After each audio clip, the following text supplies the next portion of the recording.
All right, we are back for another episode of Around the Indoor Football World, where we cover the IFL, the NAL, the AF1, the TAL, and the AAL, as well as the other leagues around the indoor football world. We try to keep you up to date on all things indoor football here. So if you haven't joined us in the past, make sure you're joining us every Saturday right here, 8 a.m. Eastern Time. Before we get into the content, I'm going to play a quick intro video. I'll wake you guys up a little bit.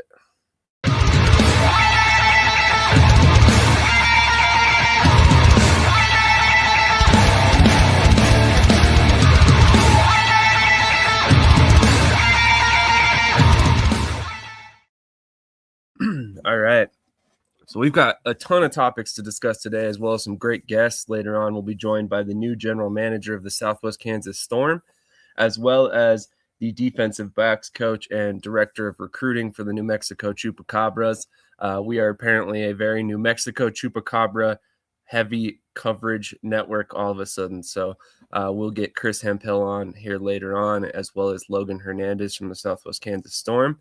But Krish, before we get into all that, man, how are you doing this weekend? I'm doing good, really excited to see how, we're building a roster slowly. We signed a good D lineman this week, brought back our star running back. So I'm really excited for the season. And I feel like we're on a good pace for sure. Definitely agree. Always big news when you can bring back Puka, but we'll get into that more a little bit later on. Per your recommendation, Krish, we're actually going to start off with some of the smaller leagues. So the IFL, the NAL, the AF1, stay tuned. They're coming up. They'll be towards the end. We're going to start with the AIF. So there's been quite a bit of news that came out of the AIF this week. And the big news, realistically, all surrounded around this man, Terrence Foster. So Terrence Foster has been named not only the commissioner of the AIF, but also the head coach of the Odessa Drillers. Hold on just a second. There you go. Odessa Drillers head coach. So the Odessa Drillers were announced last week. They will be playing an independent schedule with the AIF in 2026, and we now know Terrence Foster will serve as their head coach, but he will also pull double duty and serve as the league commissioner. Krish, obviously, Terrence Foster most recently was the Nashville Cats defensive coordinator. Give me your thoughts on this move, man. I mean, it caught me kind of off guard. He's a very prominent coach for them to be hiring away in this role. Yeah, obviously with Nashville last year, I feel like he had a lot of issues with them. I think he did his best, but I think he's towards the end of his coaching career, to be honest. And so this move is a move to stay relevant. And it's similar to the Manas move, where Manas is going to Michigan to continue to coach. I think Terrence Foster kind of evaluated all the opportunities and realized this might be his only chance to stay fresh in the game. And so, it's good for him. I just think the commissioner and being the head coach, like, that's not going to work at all, in my opinion. So he needs to pick one or the other. This league is not serious to me. Like, I look at the teams, I look at the ownership groups. I don't really see this league being sustainable past this year, if it even lasts through the year, in my opinion. So. Yeah, I mean, I'm not gonna lie. There are some questions that I have about the league in general, the way it's set up, all that stuff. But I also feel like the hiring of Terrence Foster definitely brings some legitimacy, right? He's a guy who's been around. He's a guy who's earned that respect. He's been in multiple different programs across the years and very high level, programs at that. So I think this is a really interesting move. I think it's a move that definitely turned some heads, this week. I had multiple people reach out pointing out that this had happened and that they were shocked that he was leaving Nashville. So overall, I think it's a good move for the AIF, especially if the goal is to become a legitimate league. I mean, they're obviously trying to grow very rapidly. That's why you bring in a team like the Odessa Drillers. That's why, you have a travel team like the Pennsylvania Union and, some of the other things they've done this year. But this is going to be an interesting move. I think it's good for the league. It's good for the legitimacy, and hopefully overall it brings a little bit more air of professionalism to the AIF going forward. For Um, sure, and I know a team in Amarillo in the NAL. They might not have their head coach for the first 5 games. So if Terrence Foster right down the street, maybe he's worth a phone call. Just a thought. well, I mean, technically, I don't know when Odessa's going to play. I haven't seen their schedule yet, but with West Michigan kicking all the way off in January, technically Terrence Foster might be like mid-season. So if it's not out of the realm of possibility, but would certainly be a little bit surprising for sure. So a little bit more news.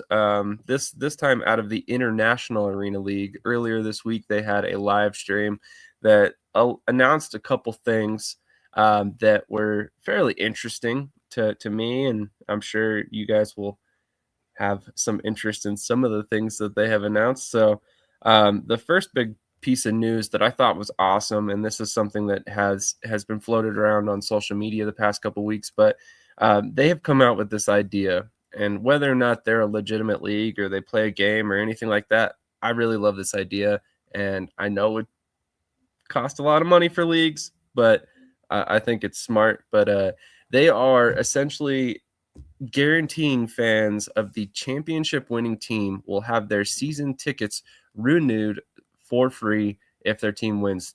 So basically, if you buy season tickets for your favorite team in the league, they win the championship the following season, your season tickets are free. So that's one hell of a incentive to buy season tickets, especially if you believe your team's going to be good. Now, again, well, we can sit here and question some things about this league, but I personally think that's a great idea. Krish, what are your thoughts on that individual idea? And we got a couple other things about the league as well. Yeah, I mean, I think it's a good idea, but again, it for IFL, NAL, it costs teams a ton of money just to give out free season tickets. I mean, imagine if Omaha won a championship and Ricky was giving out free season tickets to everyone. He would lose money. He would run out and shut down the team. Like that's just not sustainable for any legitimate organization. I mean, I know for us when we won the championship here in Matt, we did 21% off season tickets, right? Because 2021, 21%. So stuff like that I think is good, but free season tickets is just not reasonable at all. So Yeah, it would be tough. It would be tough for sure. And I think that would be something that in my mind, you would have to build into like the league fees, right? So every year, like the championship team gets a payout to kind of replace that income or something like that. And I don't know how that would look, but it was just something I thought was kind of cool. But on your idea to kind of make them cheaper or something like that, maybe you could first 50 people that sign up for season tickets, you 50 can get your or whatever. Maybe it's not 50, that's kind of a high number. But a couple other pieces of news. They have also signed a new GM for the Cincinnati Slingers, Adrian Ross, a former Cincinnati Bengal and Colorado Buffalo, actually. So what are your thoughts on that move by the league? I mean, Cincinnati's kind of a cursed market at that point, right? Wasn't the AF1 trying to put a team there? It didn't work out. So it's all for them is name recognition, right? They're trying to get people in there to legitimize their product, and I don't think it's the worst thing in the world, but I mean, I'm worried about if they're gonna kick off, not who the GM is. So, like, that's just my opinion. That's fair, and my apologies. He's actually from CSU, not CU, but he did play for the Bengals for 6 seasons, I believe, in the early 2000s. So interesting move, nonetheless. And then the final big piece of news from their big live stream was Arvell Nelson has signed, one of the first players to sign with the league. So I know this kind of piqued your curiosity a little bit, or you had a reaction to it. I guess I'll say that. What are your thoughts on that signing by the league? Yeah, I mean, look, Mook Zimmerman, being their first coach, man, I respect Mook, but he's the biggest self promoter, right? So anything he can do to promote himself and his Hollywood, quote unquote, I call him Walmart Dion because that's basically what he is. So I mean, I just think he's just trying to get his name out there and do what's best for him. And so signing a 37-year-old player is just not serious. I love Arvell. Arvell is so fun to watch. He was so fun to watch. He won't be able to play anymore, right? He's older now. He's past his career. He's put football away. He hasn't played in 5 years. So that's just not a legitimate move. in my opinion. And I'm gonna tell you, like, the rumored pay is $1,000, $1,000 with $1,000 win bonus. That's from multiple people. So if they're offering that to a standard player, what are they offering a guy like Arvell Nelson? Like, that's my question. Yeah, that's fair. I did not think it had been 5 years for him. That's quite a bit. Yeah, Brian, there's a reason for that Rougarou turf, and I'm sure you know what it is. Don't worry, we'll get to that later during the NAL section, which is coming up pretty quickly here. That's all the topics I had for the smaller leagues this week so far. So we'll discuss, as I mentioned before, the IFL and the AF1 in a little bit here. We're going to run a quick commercial break, and then we'll come back with the GM of the Southwest Kansas Storm. Can I mention one more thing about the International Arena League? Absolutely. I've been following along with all their live streams. I've watched their documentary. They refuse to say where the money is coming from their league. So I left a comment. I said, where's the money coming from? And they said, watch our documentary, right? And so the first episode of the documentary mentioned nothing about where their source of funding is coming from for the league. So I just thought that was interesting, something to keep an eye on. Maybe episode 2 is supposed to come out on Monday. So keep an eye out. Maybe they'll mention something about where the money's coming from for the league. I have not watched the documentary, but I've been trying to catch all their live streams when I can. It's a documentary. It's very well shot, I will say. It is. Interesting. I'll have to check it out because I haven't had a chance to watch that quite yet. But yeah. Anyway, we'll hit a quick commercial break, and we'll be back with Logan Hernandez, GM of the Southwest Kansas Storm.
Three, four times, maybe. I'm gonna pump those numbers up. Those are rookie numbers in this racket.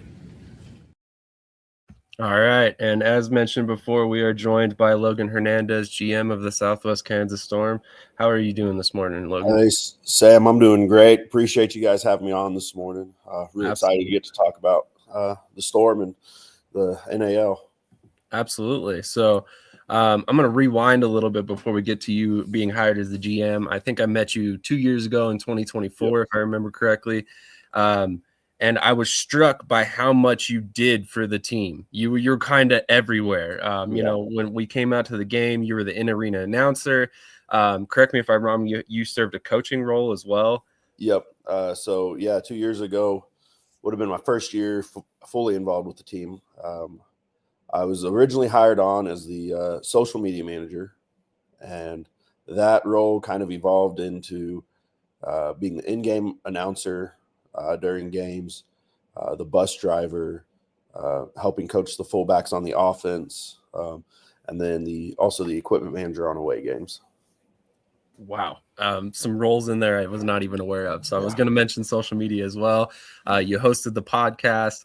So actually you've been on this network more than probably most guests that we've had on. So that it was kind of awesome to hear that you were not only coming back, but then you were getting the general manager role. So kind of tell me a little bit about that and how that came together for you. Yeah. So this summer, I want to give a shout out to our ownership group. We have, an ownership group that is Southwest Kansas people.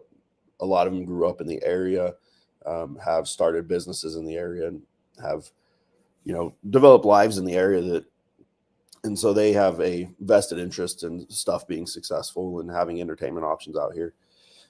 I happened to go see one of them this summer, and it just was we were just talking, and he goes, what would you think about possibly being the GM?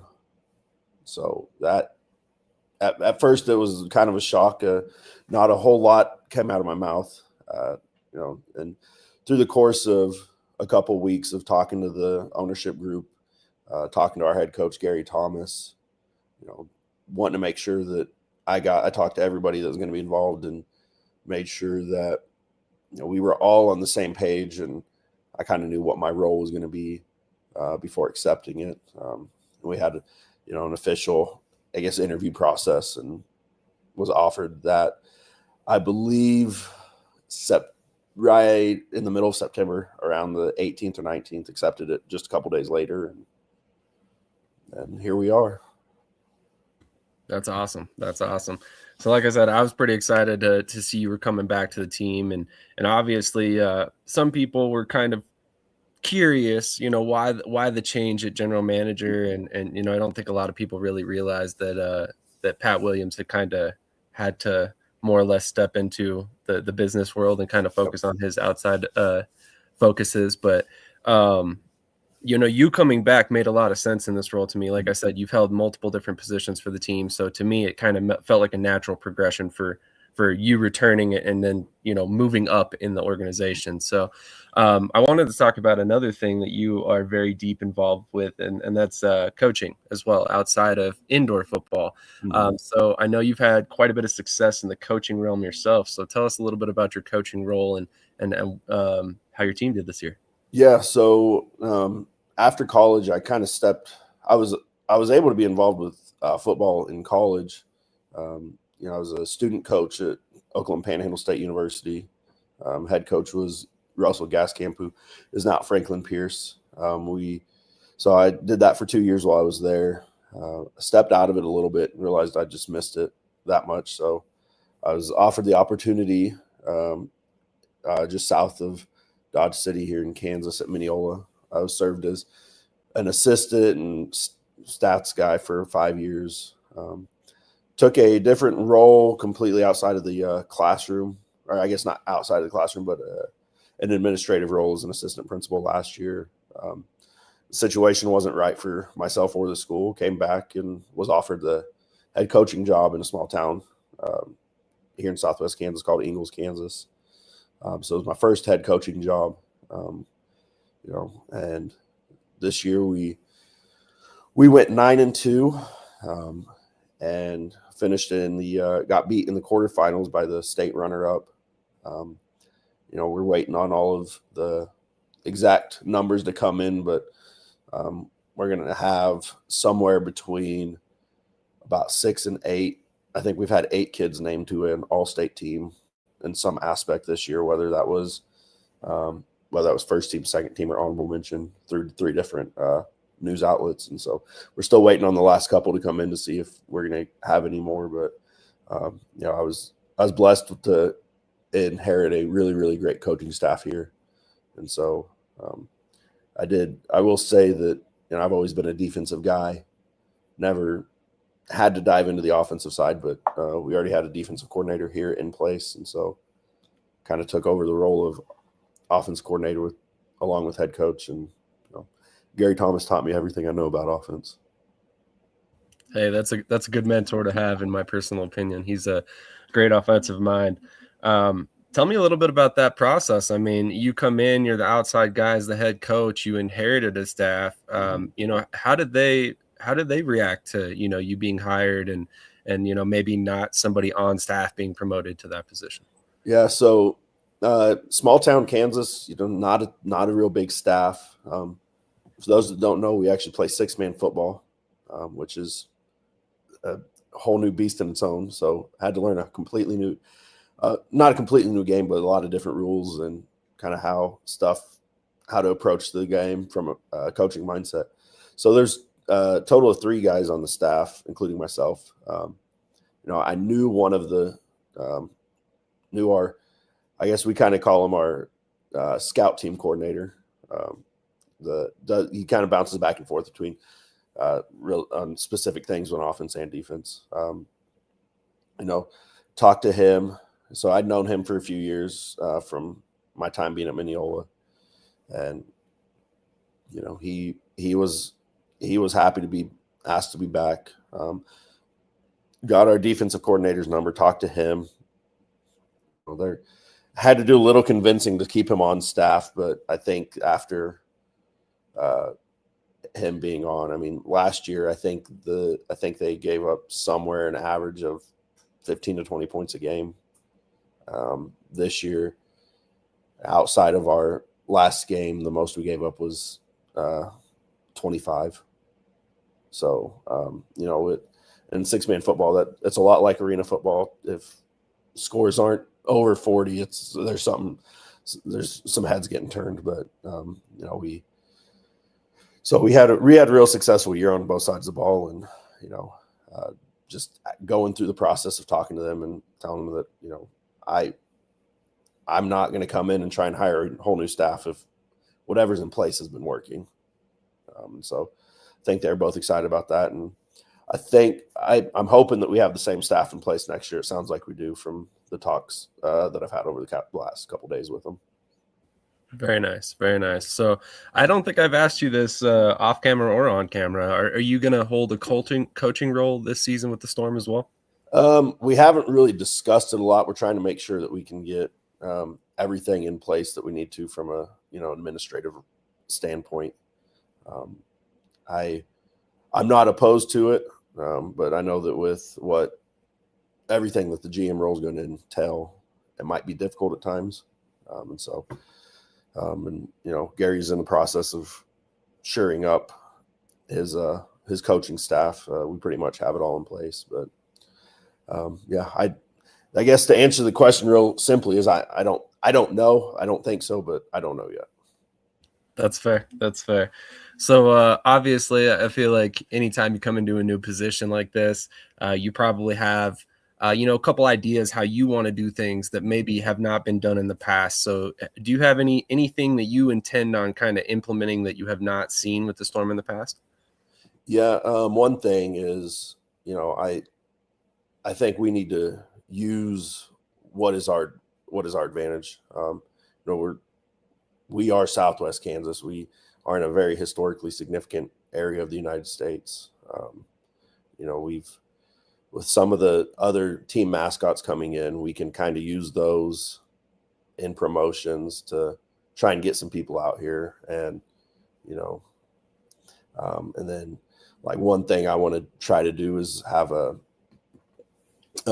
production meeting every week, whether that's right before, whether we kind of email all that, but just to make sure that, as we get going into the games and we can make sure the on-field promotions are in the correct order, we make sure we know we have people at every spot.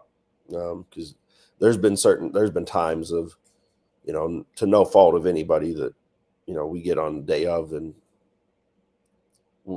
our national anthem singer is gone. We don't have one. So do we have a backup? What if this goes wrong, what is our plan? And so just, I kind of told the ownership group when they offered me the position that I'm going to treat this similar to how I treated, games as an athletic director the last couple of years. Make sure that, my presence is seen, make sure that whatever we're supposed to be getting done, we have people and we have backup plans just in case something goes wrong. Because as any of us know, anytime you start dealing with multiple people, something is going to go wrong, and often no fault to anybody, but it's just how the cookie crumbles sometimes. Absolutely. A lot of moving parts on game days.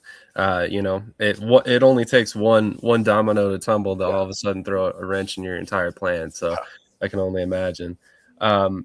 obviously you've got, like you said, athletic director experience in the past and stuff like that. So I mean, how similar are these two roles so far to you?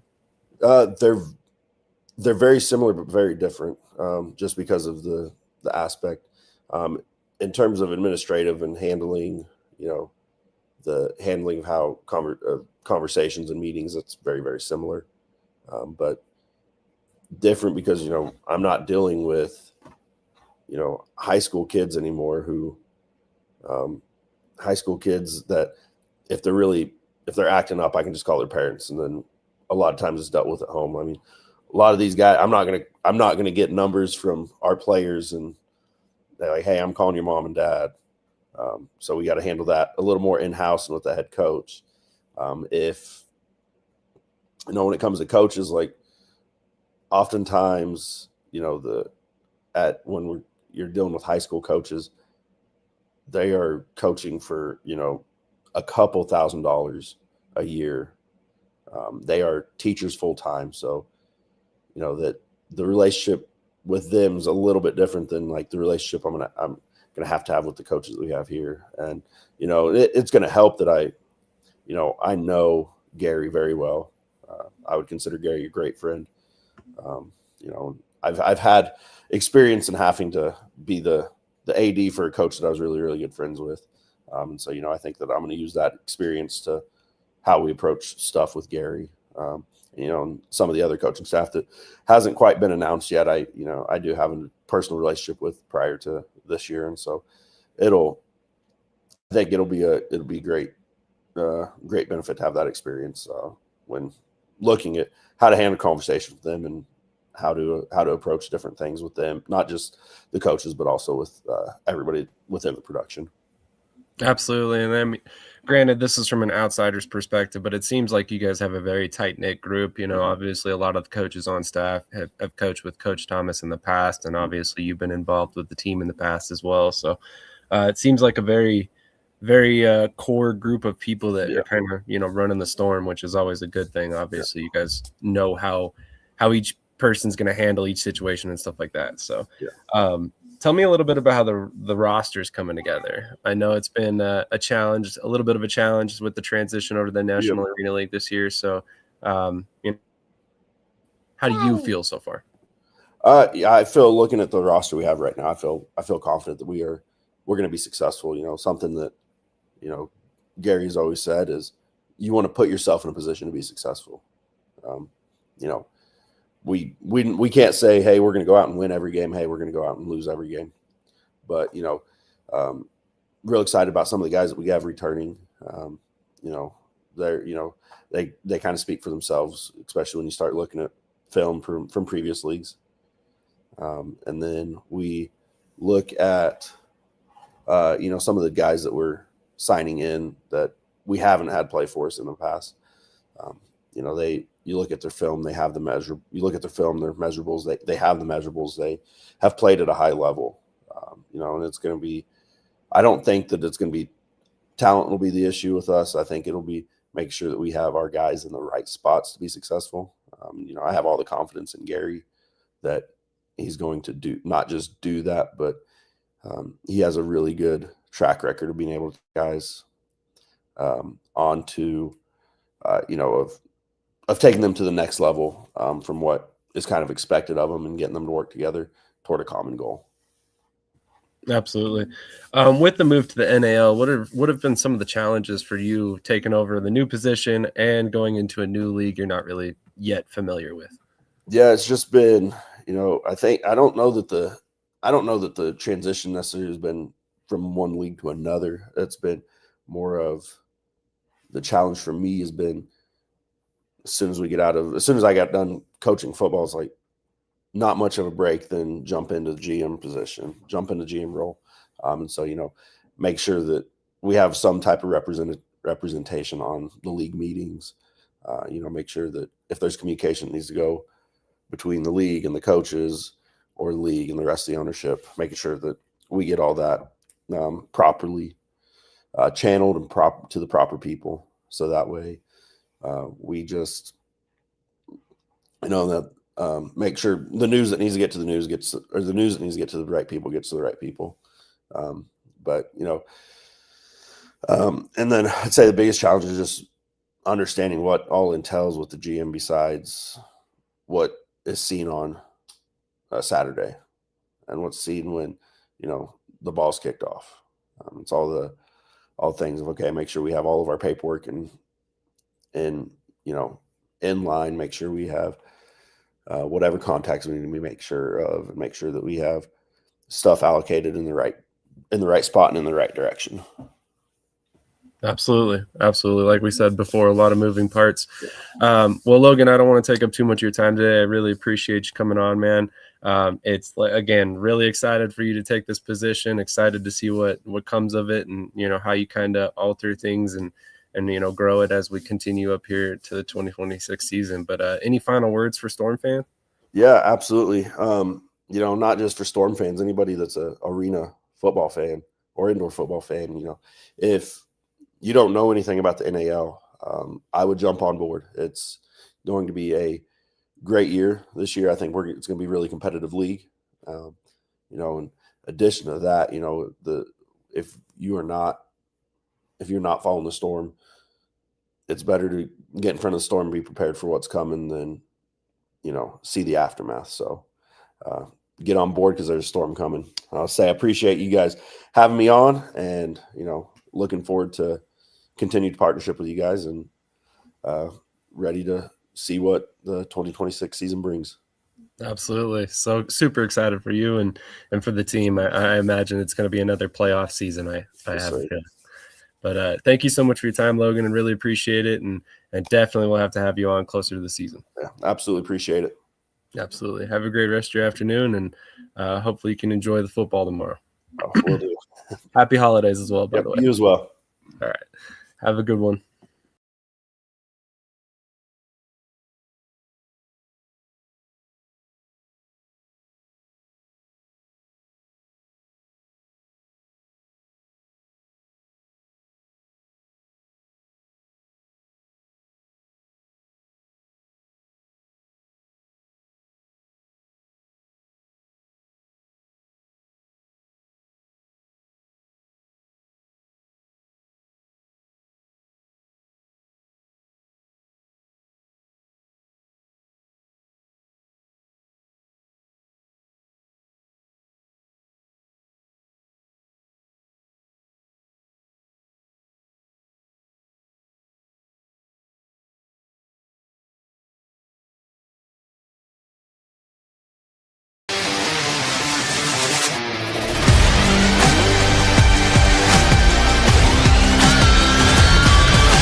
All right.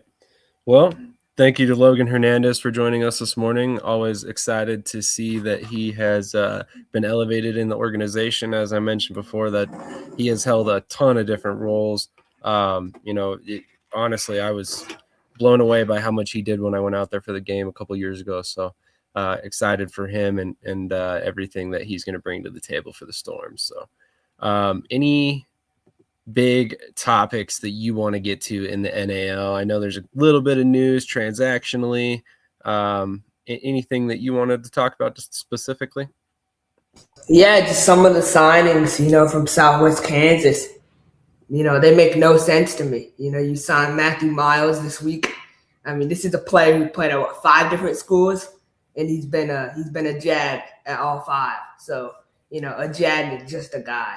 So it's like, he put up no stats. So I don't know why you would sign a player like that. If you're going to 5 different schools, I have a lot of questions that need to be raised at different levels. So I don't know, man. Some of the signings, like, I feel like they started off the offseason really hot and then kind of plateaued ever since. And so I'm really hoping, we can get some more linemen in Southwest. We can get, a better linebacker, another running back. They desperately need a better running back in Southwest for sure. You seem to have a problem with Austin Bachert for some reason, but He's not a starting running back in the NFL. He's not. I've watched too much. We'll see for sure. All I know is I try to err on the side of caution, and anytime two experienced indoor coaches sign the guy, there's something there. I mean, we'll see what it is, but who's the other indoor coach? Tay Brooks, he signed him last year. Yeah, but that's in the flag football league. Like that's not, you know what I mean? Like that's you can't. I understand it's one less guy on the field and it's slightly different style of play and all that. Yeah, you still need a true running back. You need somebody who can run the ball, who can, break tackles, catch the ball out of the backfield and stuff. So I mean, there's still traits there in my opinion. But what about Chris Elmore signing with Pueblo? Yeah, that's a good move. Chris Elmore is amazing against the pass. He's a little shaky against the run, but I mean, I look at who they're going against. Week 1, Paxton Lynch in Colorado. He's going to stand in the pocket, right? And he has a good O-line, so that might be a little hard. But week 2, you go to Omaha and you go face, Demery Croft. And I've watched a lot of his film. Recently, and I'm not talking about 2021 because I don't care what you did 7 years ago. I care what you do now. So I watched the film this past season. He does not move from the pocket. He stands in the pocket. He's like he'll hit snap, get his feet set, and just stand. He does not move. It's nothing. It's just like dump and go. And so if I'm Pueblo, getting high level pass rushers is huge for any team, especially when you're facing a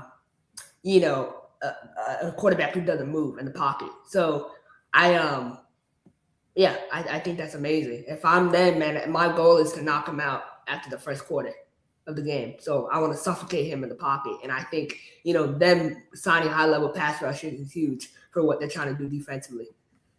For sure. That's fair. Definitely have some questions about that as well. We'll see. Pueblo's got a solid defense so far. I think definitely gonna. They signed a player with from Delta State, Lutton, the DB he was with Albany Firebirds this past year. So that's another big defensive back signing they have, and I just think they're building that DB room. That DB room in Pueblo, man, like there's a lot of young cats. And I think it's almost a good thing if you can have younger players develop throughout the season, and they're taking a younger approach. And I'm giving them a lot of crap, but I'm starting to see some of the pieces fall in place where it's like, okay, this team could be sort of serious. Sort of. I'm not saying they win a championship, but they can make the playoffs for sure. I'm impressed. That's like the most praise you've given them all season. Yeah, I mean, it's when you look at a development of a roster, sometimes it's gonna shock you. But I'm telling you, man, like I look at that linebacker room, and I was highly critical. They had Daenerys Antoine, and then they signed Darian Primes, right? Darian Primes is a veteran of the indoor game. He's played in the IFL. Yes, he's had his issues in the IFL. He's not great in coverage, but to play in the NAL, I really think he'll be really good in the NAL. I really think he'll be an upper echelon linebacker in the NAL. So, I don't know. It's, I don't know. I just think that's certain. I think you should sign players who have experience, but I think sometimes experience is overrated in the sense of if a player has been playing for, 4 to 5 years, I think, and they're not putting up numbers consistently, then that's not a good signing. But if a player like the IFL model, right, if they're in between 24 and 27, right, and they're consistently improving, those are the type of players you should sign. And that's for any team, in my opinion. Okay, that's an interesting approach. I mean, I can see what you're saying there. Interesting. All right. Any other NAL topics you wanted to discuss before we move on to some of the IFL topics that have come up, and we should have our guest joining us here shortly. Yeah. Let's see.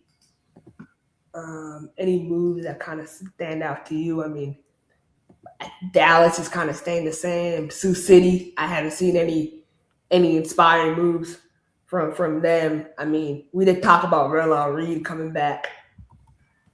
So that's that's a unique move for them. Salina, you look at Salina's, their roster has stayed pretty consistent. They haven't really added anyone of note. Southwest, we talked about Colorado, the best receiving core in the league, in my opinion. They signed. Oh yeah, that's one. They signed Joe Powell this week from not the Joe Powell, I'm not even gonna say it, honestly. We got to find a better way to term those two guys, because not Joe. They signed Joe Powell, not Joe Powell. Like, you know what I mean? Like, they signed Joe Powell, not that Joe Powell. I've heard crazy stories about Joe Powell, but no, I mean he's an interesting player. I think again, the DB with experience, you can't go wrong. In the backfield with Trayvon Mosley that they got down there, I think that could be a good combination for them. And then really, I think the biggest news this week from the NAL is, so we talked about Jarvay Flowers last week moving to when I guess my question to you is, when you look at Omaha's roster and specifically, what would you like to see from them? Are there any signings, any moves you want to, maybe you can see them adding? Are you kind of happy where they're at? I honestly don't have any issue with who they have on the roster currently. I think that I'm pretty comfortable with everything they've got on their roster. I mean, I look across their entire team, and they've got some veteran experience at almost every position, some guys that could kind of lead the way at the position group.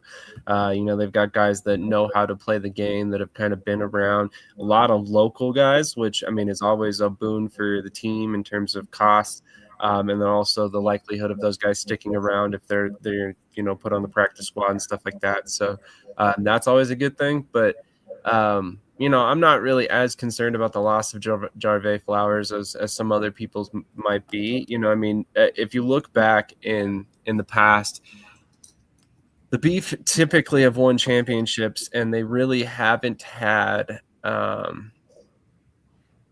how do I want to put this? They really haven't had world beaters at the wide receiver position. You haven't had one guy who was really the focus of their offense at any one particular point that I remember. There was always multiple different guys, like, even in the 2023 run, if I remember correctly, it was Dev Concliffe, and then they also had Journey Sloan, and they also had Jordan Barton. So they kind of spread the ball around a little bit and relied a lot on the run game with Tommy Armstrong and then Tobias Taylor as well. So I expect a similar approach. I expect them to lean very heavily on the run game, but then spread the ball around and use wide receivers situationally to kind of put them into accentuate their strengths. So I don't necessarily think that they need any one guy who's going to be dominant at the wide receiver position. And I think that's probably why a lot of people are concerned about the loss of Flowers versus, in my mind, the player they brought in instead of Flowers was Jordan Barton. So if your floor is Jordan Barton and the ceiling was the potential that Jarvay Flowers brought, I don't really think that's a huge drop off, in my personal opinion.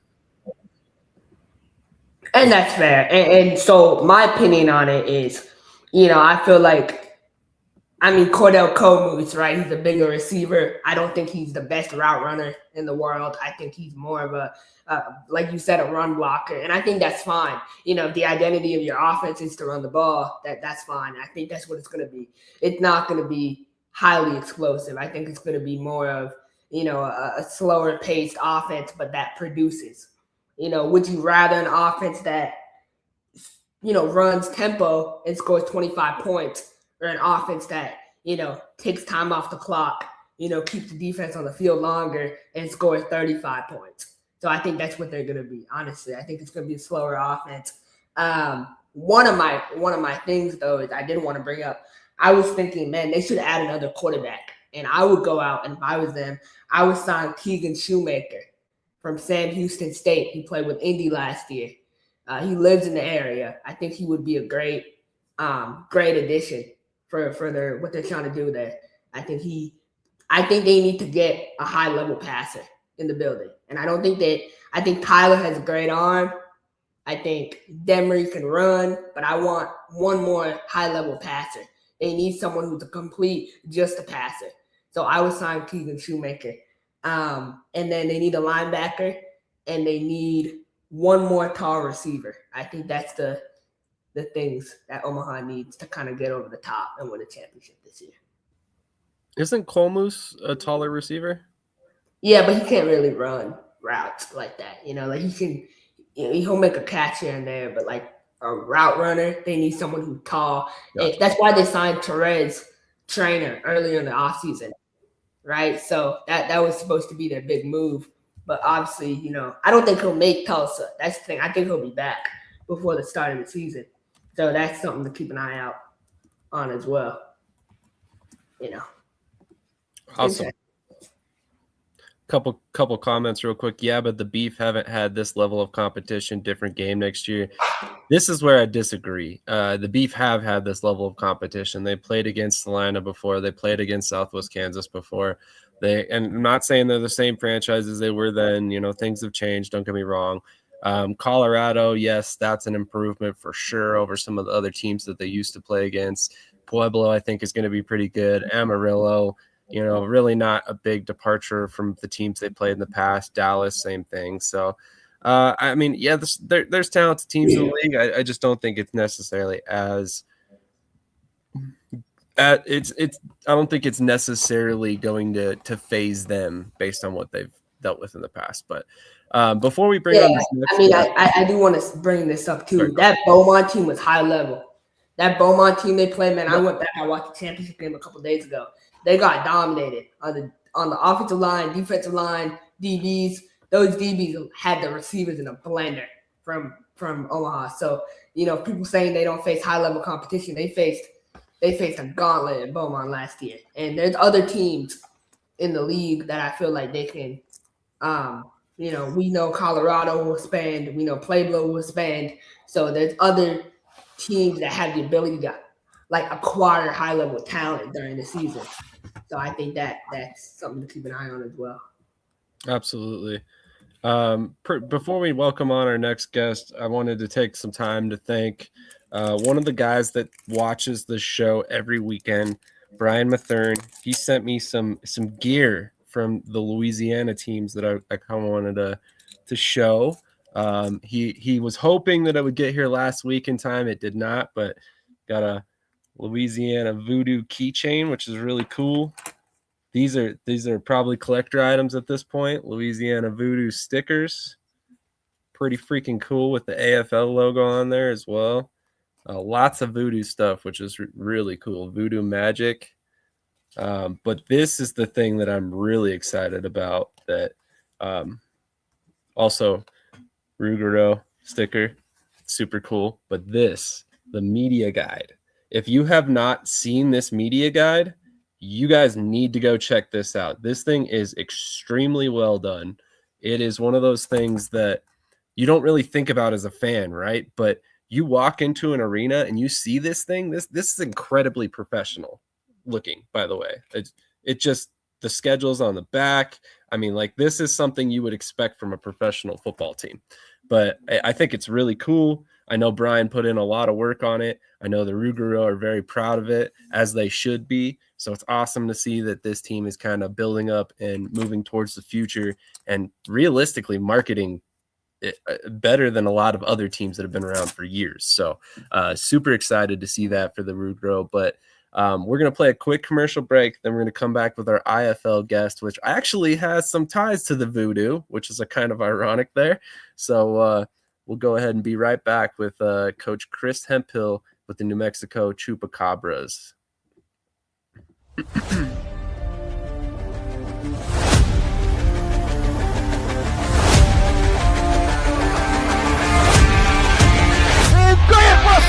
Into the end zone, touchdown! Russell has to step up in the pocket, has some room in front of him, gets that three-step drop, picks up the pressure, passes complete to Flowers, back to pass, Russell coming, has somebody in the end zone, touchdown! Russell, pressure's coming, Russell able to escape, still on his feet, and will be brought down at the, looking, has plenty of time, has Flores at the 15, he's at the 10, and Russell has it on the outside, like I said, he ain't taking a slide, Russell steps up, let's go, Robinson makes the circus catch.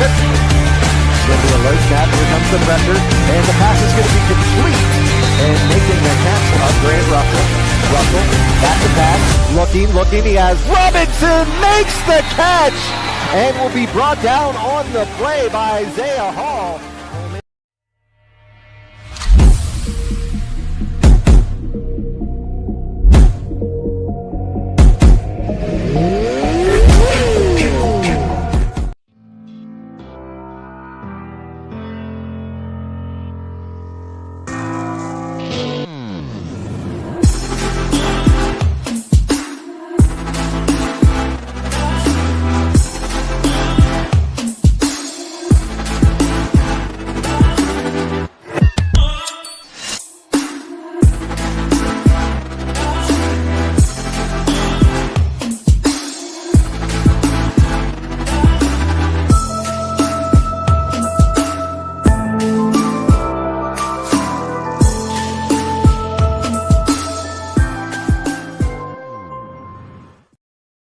All right, we are back with New Mexico Chupacabras defensive backs coach and director of recruiting, Coach Chris Hemphill. Coach, how you doing this morning? Hey, good morning, fellas. I'm doing well. How y'all doing? Doing great. Thank you so much for joining us today. We're very excited to have you and very excited to see that you were hired by the Chupacabras recently. So tell us how this all came together for you, Coach. You know, the same thing as always, you know, reaching out to contacts and just seeing who needs what, where my skills would be best utilized. And New Mexico was just all around best fit. You know, I talked to Coach Xavier, talked to Coach Kyle Moore Brown, and they love what I had to offer. They love the resources that I have. They love the intensity, the knowledge that I bring to the game. And, you know, we just made it work. Love it. Love it. Krish, you want to kick us off? Yeah, good to see you, Coach. One question I do have for you is last year, 2 years ago, you went down to IFA and you went to Mexico with the Rebellion. Talk about that experience and kind of how it shaped you. Well, I was surprised to actually get a call from their head coach. One of my former players, I guess, mentioned my name, and they did a little research and said, hey, you know, we love to get him down here, which was crazy because I actually wasn't coaching in the IFL, as we all know. When I finished with Duke City, that team folded. So I really didn't have anywhere else to coach at the moment. And also I needed outdoor film on my coaching resume, you know, as trying to move up. So it was just a good opportunity. Thought about it and, you know, decided to give it a chance. You know, went down there. They had some players with some talent down there, you know, just obviously just needed some coaching. It was a good experience culture-wise and both of my career. And, you know, things didn't work out. You know, obviously everybody knows that. And, you know, obviously I was disappointed about everything, but, you know, I didn't let it get me down, you know, still kept my head up, went out to championship weekend for IFL and, you know, saw a lot of my old buddies from coaching and, you know, playing against. And, you know, I said, hey, I wanted to get back in the IFL and I know it's growing every day and they're expanding and, you know, with FanDuel and everything being announced and Yahoo. So it was just bound to happen sooner or later. So IFA, you know, it wasn't the greatest experience in the world, but, you know, I'm glad I had to go through that because it just made me stronger as a person, as a coach. Makes sense for sure. I mean, obviously you've kind of had a couple rough seasons in terms of coaching, you know, between the Voodoo, their situation in 2024 and then the IFA as well last season. So I imagine going in to the IFL in 2026, you've got to feel a lot more comfortable about the situation you're walking into, knowing how the IFL operates and knowing they do a lot of background work on these teams before they let the ownership groups in. So tell me a little bit about how that feeling of comfort with the situation you're walking into allows you to kind of focus on football a little bit more rather than the outside external things that are happening in the league. Absolutely. That was a big thing for me this offseason, was being somewhere that was stable and then I felt comfortable. You know, as you mentioned, my last few stops weren't the greatest. And, you know, I'll be honest with you, I just kind of got to a point where it's like, what is most important for me to continue my coaching career and to chase success is to, first of all, be stable, be in a stable league, be with a stable team, you know, ownership group, coaches, and also a place that allow me to have some autonomy when it comes to, you know, my defensive strategy and also recruiting players. I think is one of my strongest assets. And like I said before, I mean, New Mexico fit all of those things. You know, I'm very familiar with the city just from spending my time in Duke, you know, those last few weeks of the 24 season, and still having contacts out there. And also just speaking with the defensive coordinator, Coach Xavier, like I said, a former player, and me and him have had a couple battles, you know, from teams he's been on and teams I've been on. And we've always just had a cool relationship that's even stronger now. We speak every day. We bounce ideas off each other, players, and, you know, just how we can get better each day and make sure we're on the right track to a championship. Absolutely. Krish, you got anything else for Coach? Yeah, Coach. You know, looking at your roster now, kind of, I mean, you're in the Western Conference. I mean, you know all the great teams. You got Mike Davis up in Vegas, Kevin Guy in Arizona. Where do you believe your roster kind of stacks up against the competition in the West? See, here's the thing, Chris, is nobody expects us to do well. And that's fine because there's no pressure.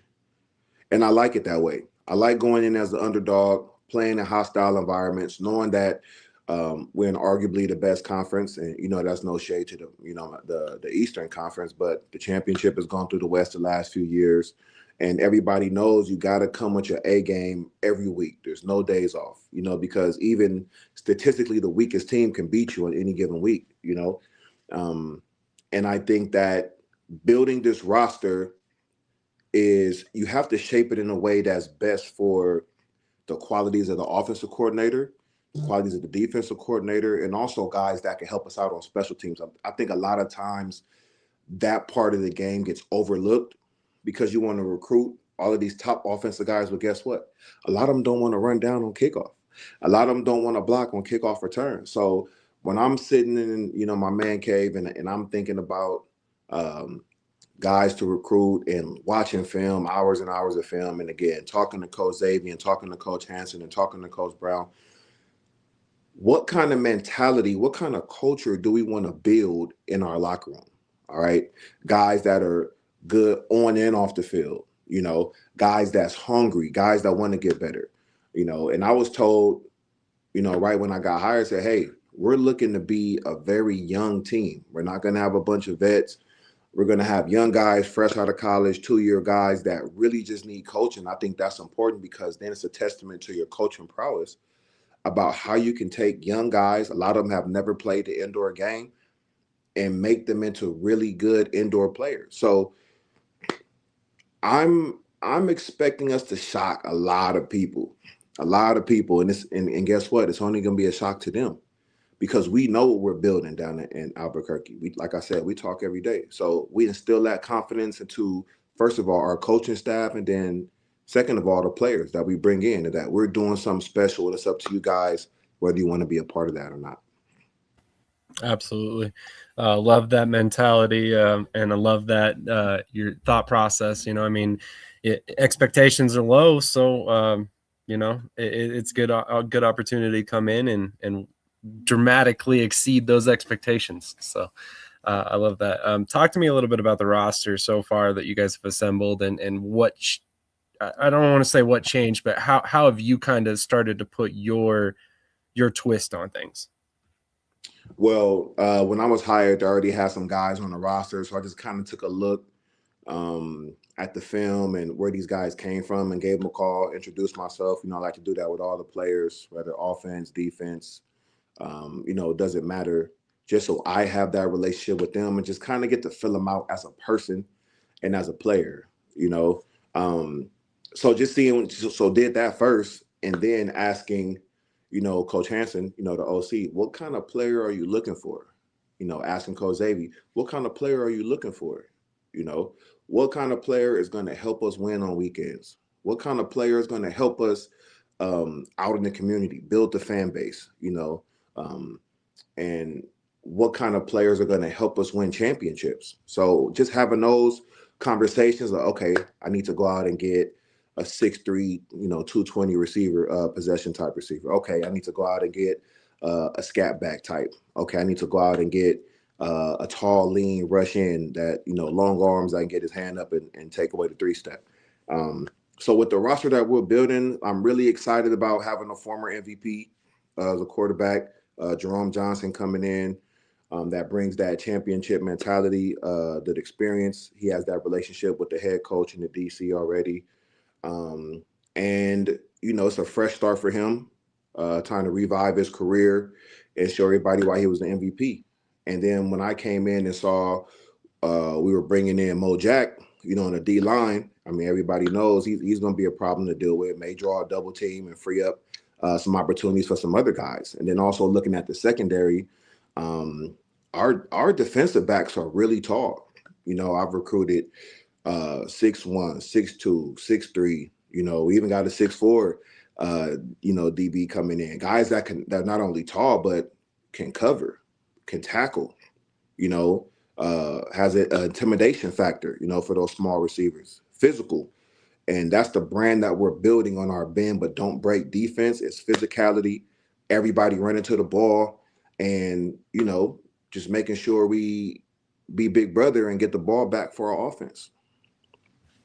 Krish, you got anything else for Coach?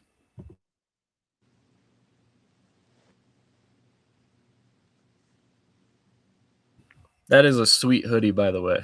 I'm definitely going to have to order me one of those.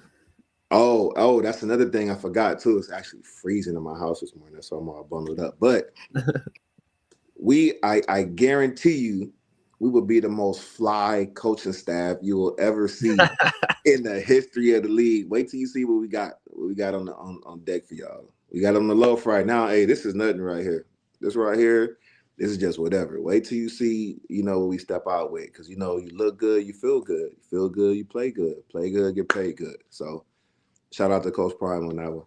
I'm excited for week one. I'm excited for week one, Coach. That's all I'll say. It's going to be fun. Hey, Chris, you already know, man. You know how those battles went. Hey, and I was just talking to my boy Kaiser the other day.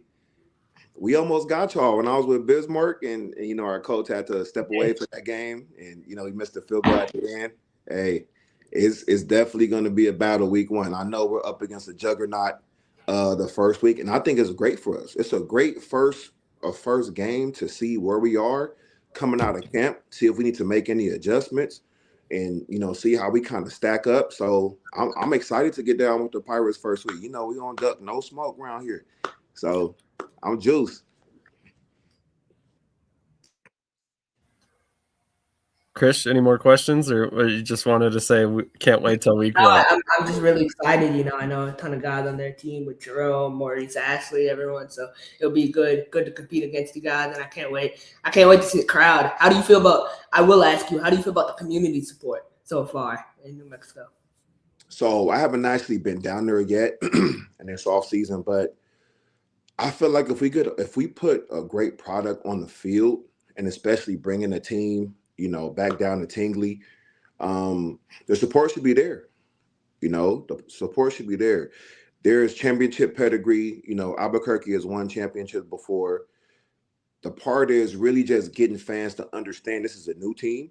This is not the Gladiators. This is a brand new team, brand new owners, brand new coaching staff, brand new players, everything. So I know Coach Brown and some of the ownership and the GM and have been out in the community. A couple players that's down there have been out in the community, getting our brand out there, pushing the brand, and understanding that we're coming down there to win football games. We're not just happy with being in the IFL. We're not just happy about being in Albuquerque. We're excited about bringing a championship mindset and championship style football to the city of Albuquerque because they deserve that.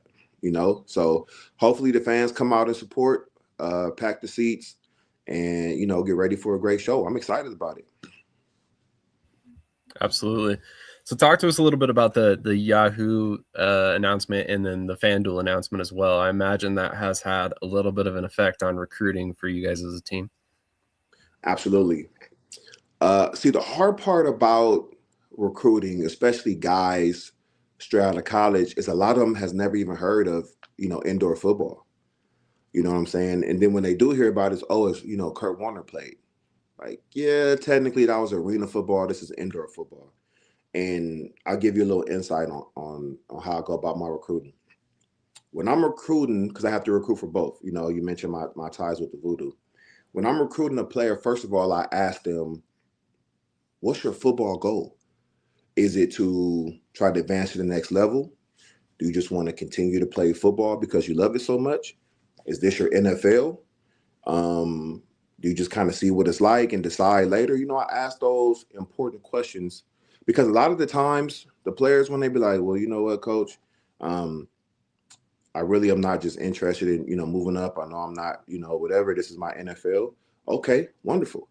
Let's groom you in that way. Well, this is your NFL. Let's make you the best IFL player you can be.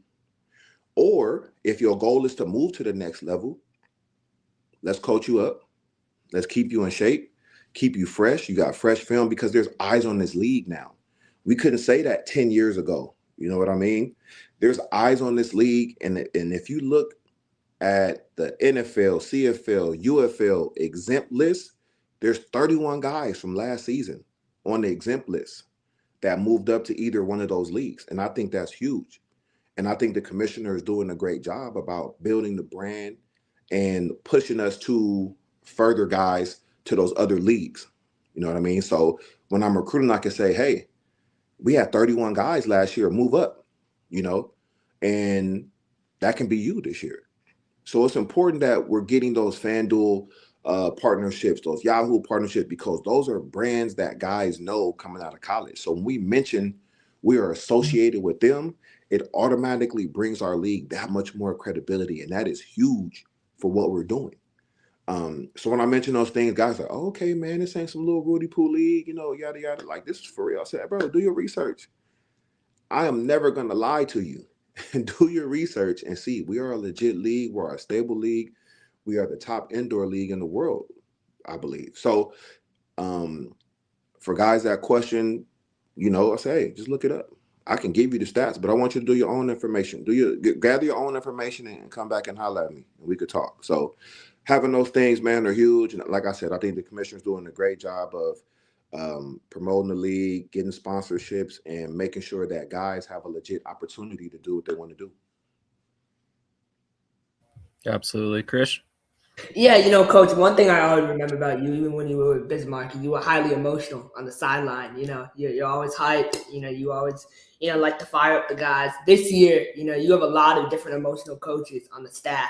How do you plan to manage that, and how do you know when to kind of peel back and when to go hard, if you know what I mean? That's a great question, Chris. Well, one thing about me is I am very good about managing my emotions. You know, I'm a very even keel guy, so you can't really tell unless I want it to show. You know, unless I feel like the players need that little kick in the butt. You feel me? So I don't have an issue about. There's one thing about me is I know my role, and if my role is to do this, I'm gonna do this. If my role is to do that, I'm gonna do that. So there is no issue. And like I said, I talk to the coaching staff pretty much daily, and we understand what it takes from each of us to make this thing go, because that's what we're doing. And anybody knows dealing with an expansion team is rough. You got a lot of different variables that the public doesn't know about. You got a lot of different variables that the players don't know about, behind the scene things that need to get done, you know, and it's frustrating on a daily basis. And I've been a part of both sides. So again, I'm one of those guys who like the challenge. I'm one of those guys that's going to let you know how I feel. I might not do it in front of everybody, but I'm going to let you know how I feel, you know, because I think that's important to make sure everybody's on the same page and we striving towards the same goal. So I don't think it'll be an issue unless our players is just, walking around like we ain't playing the game on live TV right now. Then obviously I got to get turned up. And when Coach M get turned up, they know like, hey, it's for real. Because like I said, most of the time I'm a chill dude. So I don't think it'll be an issue, man. We'll be all right. I believe it. Honestly, I've never. I mean, I've seen you worked up on the sidelines, but I've never personally experienced it. You've always been super calm, cool, respectful. So, yeah, it definitely seems like that only comes out when it absolutely needs to. Absolutely, man. You know how the heat of the game goes. You know, it's a very emotional game. It's a gladiator sport. And I want to let my guys know I'm fighting just as hard as they are. You know, so when we're on the sideline and I'm making corrections, I need everybody tuned in because I'm one of those coaches that like to correct things as we go. I don't wait till the quarter's over. I don't wait till halftime and nothing like that because by then they end drop another 2 touchdowns on you, you know? So I'm locked in. I need my guys to be locked in. If I got to jump up and get emotional for that to happen, then, hey, so be it. That's fair for sure. So we've kind of covered it a little bit so far already. I mean, you've been in the IFL before. You recruited for an AFL team. You've coordinated and coached for an outdoor team. What's your ultimate goal for your career? I mean, what's next for you? What do you want to do if you had your dream job? Ideally, my dream job would be to be in the front office for an NFL team. I mean, don't get me wrong. I love coaching. I love the relationship that I have with the players and everything like that. But I really think my heart is set in the front office, whether it be player personnel, player engagement, you know, things like that. I want to be that guy in the suit with the lanyard around his neck on game days you see on the sideline every now and then. So that's why I started from the bottom. You know, once my playing days were over, I got my master's degree my last year in 2019 when I played in the NAL with Brooklyn. I got my master's degree in business, emphasis in leadership. So got that out the way. Then I said, hey, you know, I got to start my coaching career in Coach Miller. My OG that I played for in 2016 won the championship together, brought me on the staff and trusted me to, you know, learn quick and how to be a coach, how to be a professional, how to help run a football team. And, you know, I'm just taking off from there. So I'm just taking the necessary steps, man, getting all this, as you would say, everything I need to hone my craft. And that's why every team that I'm with, I make sure that I get a front office title so I can add that to the resume as well. So just started from the bottom, man, working my way up. College come calling. I mean, I had an opportunity to be with a D3 school a couple of years ago, but just didn't really work out fiscally. So just staying on the grind, staying relevant, and just getting better at my craft every day. So hopefully I can end up in that NFL front office one day. Gotcha. So would you entertain like general manager position, stuff like that in the future? Oh, absolutely. I mean, the sky's the limit for me. I will never put a cap on my limitations and stuff that I want to do. I just know that there's steps to everything. And I would never want to be put in a position where I'm able to be a general manager and I'm not ready. You understand what I'm saying? So, yeah, taking a little step. And that's why I tell guys, I say, hey, everybody's, oh, you should be a head coach. Oh, you should be I have the ability to be a head coach, yes. But I want to make sure once I become head coach, I'm one of the best that they are, you know, as soon as I'm hired. So, like I said, just gathering experience, coaching with different coaches, seeing how different people style, seeing how different teams run, asking questions in the front office and things like that. So when my time comes, which, you know, it will, it'll be no issue for me. You know, I fall right into place. So sky's the limit, man. You know, you dealing with me. I'm ready to tackle anything. I love that thought process. I actually think very similarly. You got to crawl before you walk. You got to walk before you run, you know, But then by the time you start sprinting, you're going to be one of the fastest out there. So, Krish, any final questions for Coach? Nah, Coach, I appreciate your time. I look forward to week 1, and I'm excited for you for this season, man. Absolutely, man. You going to pull up to the game or what? I'm going to see you there? 100%. I'll be there. Okay, that's love, man. Hey, big fan of the show and what you guys are doing. You know, I keep up with you guys and what you guys been doing over the past couple of years and everything like that. So thanks for having me on the show. I really appreciate it. Give me an opportunity to speak on our brand, on our team, what we got cooking in Albuquerque. And like I said, everybody just stay tuned. Absolutely. One quick question before you get out of here for any teams that might be interested in contacting you for the future positions, how would they get a hold of you? You can get at me on Facebook, you know, Chris Hemphill. I'm on Facebook. You can get at me on IG. I am Chris Hemp on IG. Or reach out to you guys. You guys been doing a good job of getting a hold of me and things like that. And I'm available. I always answer the phone, text message, email. I get back to everybody. And that's one of the things too. I know a lot of coaches, they get sent a bunch of film from players on a daily. If you look at my inboxes, boom, boom, boom. Hey, coach, this is such and such. Hey, coach, check me out. Hey, coach, this is such, something like that. I watch every single film that comes to my DM. That's one thing about me too. Every single film that a player sends me, I watch it and I give my honest opinion. Now, they may not like it, but it's personally my honest opinion. And I think that's another thing a lot of players respect about me, because usually one of the first things they say is, Coach, thanks for replying. You know what I'm saying? Coach, thanks for answering. You know what I mean? So that alone tells me that a lot of the time these guys get ignored. And I know what it's like to be in those guys' shoes. You know what I'm saying? I've been a player. I've sent my team, my film out to teams, NFL teams, CFL teams, and AFL teams, and stuff like that. So I know what it's like to be in those players' shoes. And I think that's what makes me a great recruiter, is because I can relate to what those guys are feeling and what they're trying to do. A lot of these guys are overlooked, so they shoot the film. I watch it. I may not watch it that same day, but eventually I'll get to it. And I think that's what's important, is at least getting back to a player and giving them my honest feedback, So that's me, guys. Love that thought process as well.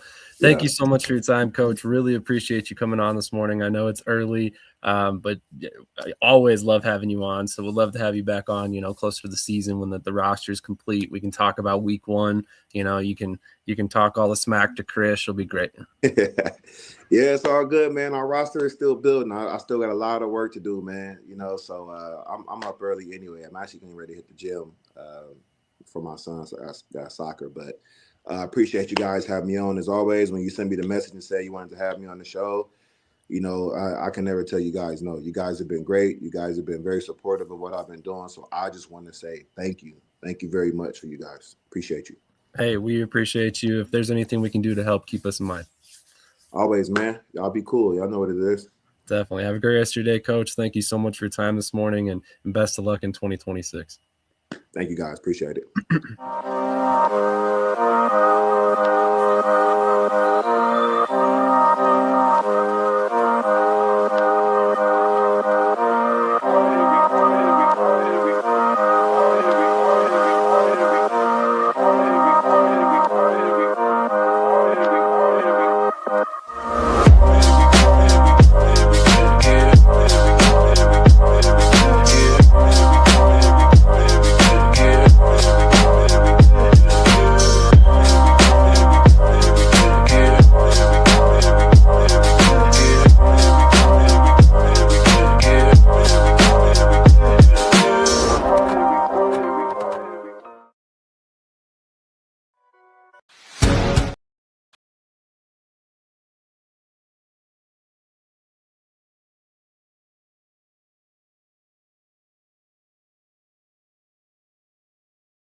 I'm just being myself, cool as can be. When I'm being myself, you wish you were me. It's so easy. Get out your own way. It's just so easy. How many times a week? Like, three, four times, maybe. I gotta pump those numbers up. Those are rookie numbers in this racket. All right. in the stretch run of the show at this point, but we got lots left to talk about, so stick with us. We're just kind of getting started on the news section of the show, so we got plenty to discuss. Obviously, there's been a couple moves in the IFL that we're going to get to. For instance, Fishers has signed a lot of guys. They signed quarterback Dom Schaffner, previously with the Carolina Cobras and Washington Wolfpack. They signed athlete Jordan Davis, who can play some quarterback. He can play some wide receiver. Wide receiver Jalen Green, linebacker / defensive lineman Santonio Rice, and they re-signed defensive back Justin Terry. What are your thoughts, Krish? I mean, if Dom Schaffner surprised me.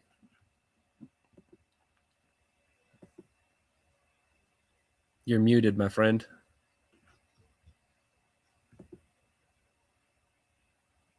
Oh, all right. I think he's having some slight technical difficulties with his mute button at the moment. We'll see if we can get him back on. Real quick shout out to our sponsor, Upside. Right now, they have an $11 bonus for anybody who signs up using our code SAM363682. You sign up. You go purchase at least $10 in fuel, you get an $11 bonus right off the top, 0 questions asked, plus your bonus per gallon that you purchase on top of that. Also, shout out to our guests, Chris Hemphill, the defensive backs coach and recruiting coordinator with the New Mexico Chupacabras, and general manager Logan Hernandez with the Southwest Kansas Storm for joining us this morning. But it looks like Krish has his situation corrected. So, sir, what are your thoughts on the IFL or the Fishers Freight signings? Yeah, Dom Schaffner is obviously a backup, so for him, I think it was just an opportunity to get in the IFL, break through, get on a roster. I don't think he's I was really high on Dom Schaffner when he was in Carolina. I really thought he was next up, and he really disappointed me, in multiple areas. So I think, going to Indy, maybe it could be a good thing for him, kind of rehab his career, start all over per se. Justin Terry, veteran. I mean, he's, you know what you're getting with him. I think Fishers, their roster is shaping up to be something good for them. I think I've said this multiple times, and multiple people know this. Even Trey, from my boy Trey from Off the Wall, this is the year they're going to take that jump. They're going to go from year 1 to year 2, and they're going to make the playoffs. And I think all the guys they brought back fit their culture, in my opinion. So I think they're all good moves, for sure. I'm very interested to see the quarterback position there. Correct me if I'm wrong, but Felix Harper has re-signed with them, correct? So, yes. I mean, obviously, he's probably the incumbent starter, the guy who's most likely to take the day one snaps for them. So, I mean, I'm really excited to see him start full time. This is a guy who's been in the IFL for many years. He's been under Rob Keefe. He was in Massachusetts for a little while under Tom Menas. Or was that just before Menas came? Regardless, he's been in the league. Sorry to interrupt there. So I think this is a good move overall with them bringing him in, and bringing him back. I think he's going to lead the way. He played pretty well when he was inserted there at the end. So I think they can definitely come out hot and start firing. And I'll be interested to see a couple of different position groups on their team kind of shake out, but they've got a very talented roster. I thought the same thing last year, though. So I expected them to make the playoffs. So we saw a little bit of growing pains. We'll see if they can get over that this season. A couple other big moves that I'm sure you're hyped about. We mentioned it earlier on in the intro. Puka Williams resigns with the Massachusetts Pirates, and Devin Brant Epps, a defensive lineman who previously spent some time with the Buffalo Bills, has signed with the Massachusetts Pirates. What are your thoughts on those moves? Orlando Pirates. But dear Lord, I am so sorry. I will get it down. I apologize. Adrian, I know you're watching. Orlando Pirates. I'll get it through my head at some point. I'm sorry. No, but Puka, man, there's not enough positive things I can say about Puka.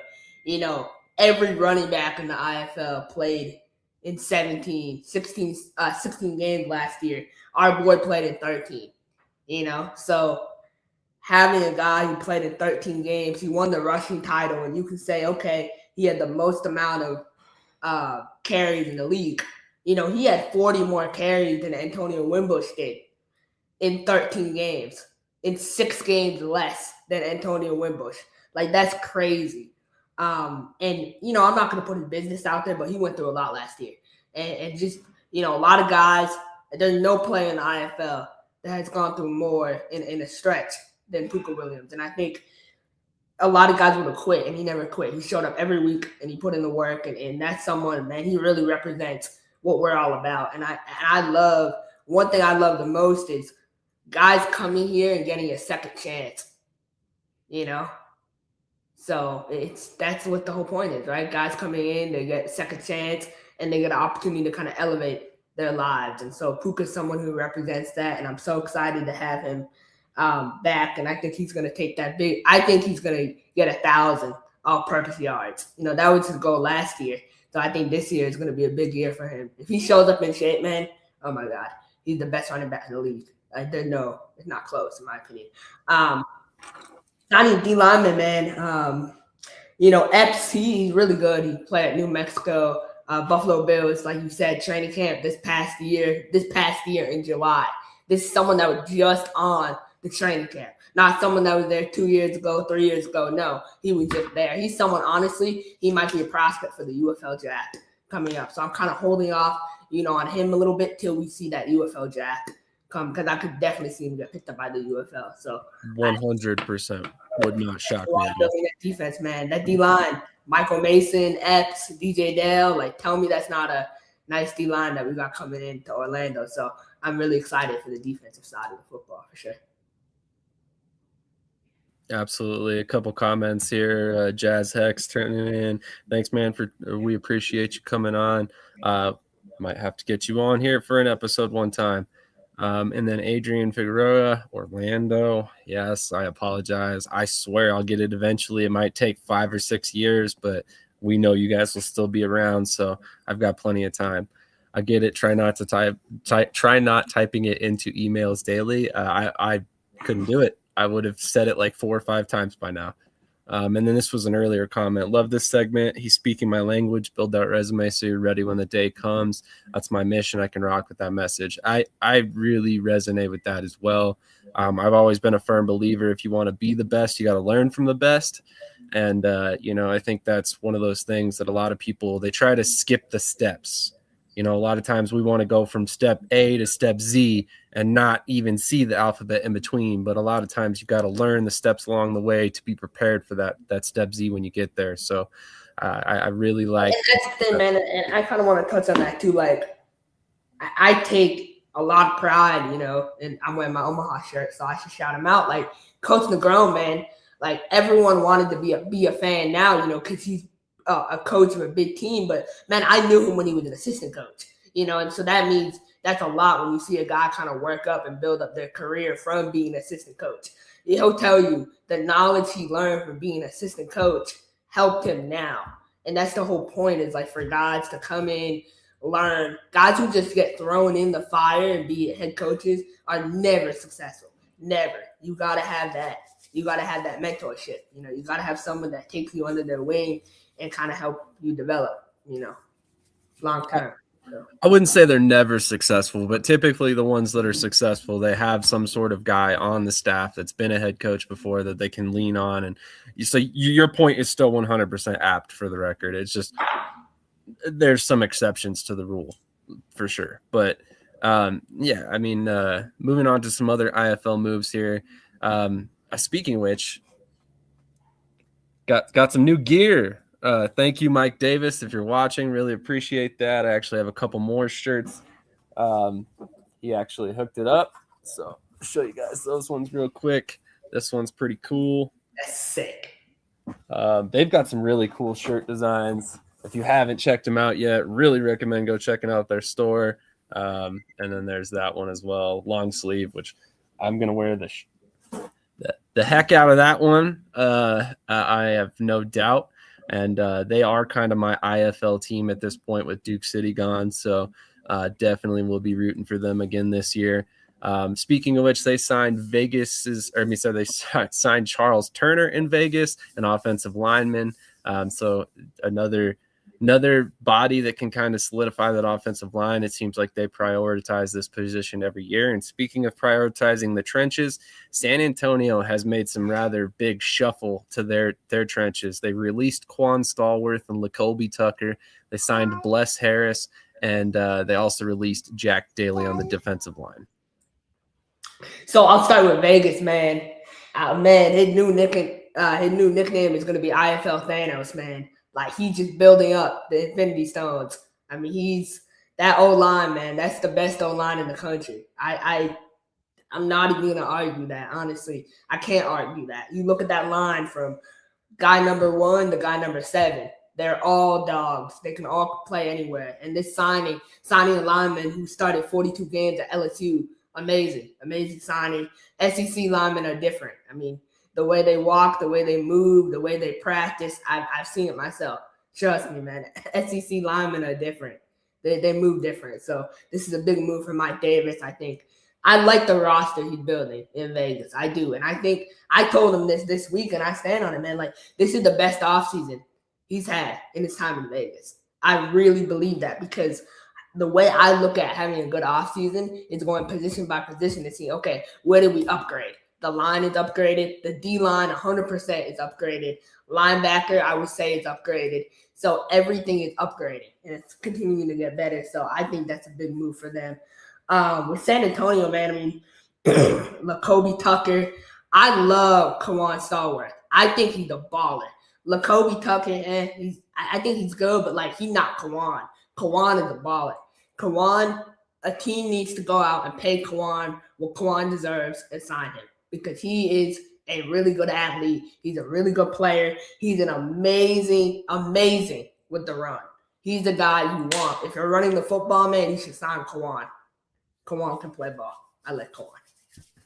Yeah, honestly, I think he slips under the radar when you see a name like Lacoby Tucker, who's been in the UFL. He had a stint with the NFL, all that stuff. But I also think Lacoby Tucker sticks out because he's 6'7". You know, he's one of the biggest offensive linemen that San Antonio had. He's a hell of an athlete.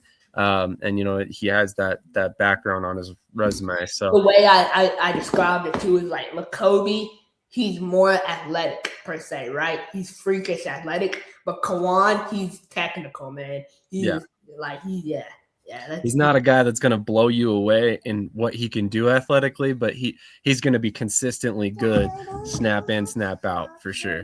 So one comment I wanted to get to here, Caleb says, Krish, tell that to the UFL need experience. You forgot the caveat that he has been on an NFL roster. He's signed an NFL contract. That's the experience the UFL wants. So I think he's saying that about the coaches. Could be. Yeah, coaches. So the coaches, I'll touch on that. I mean, I love all you Stallions fans, man, like, you got to get behind AJ. I think AJ is going to do a really good job down there. He has enough connections to be successful. Ted Ginn, I think it's we'll see about that. But no, I think experience does matter at every level. And it's very important to have experience and to know what you're doing. So it's going to be interesting to see. I'm interested to see will that affect the product on the field, you know, coaches. But I don't think – I think with AJ, I think he'll surround himself with veteran coordinators, and he'll make it better, to be honest. So my thing – sorry, Caleb, I apologize for not understanding your comment. So he said, yeah, the coaches. So my thing with the UFL and the coaches they're hiring is obviously it makes a lot of sense in terms of those guys being in the community. They're very involved with the states that they're coaching for, right? But also I think that you have to surround them with a good staff. Like we said before, you have to have some people around them with some head coaching experience. And so I think that in both situations, these guys can find success. But one of the things that is kind of bugged me a little bit is that everybody keeps saying that they have no experience coaching, and that's not entirely accurate. So if you look at Ted Ginn, he's coached some youth football teams, and I know that's youth football. Don't get me wrong. That's completely different. But man, I'm going to come off so crazy when I say this, but whatever.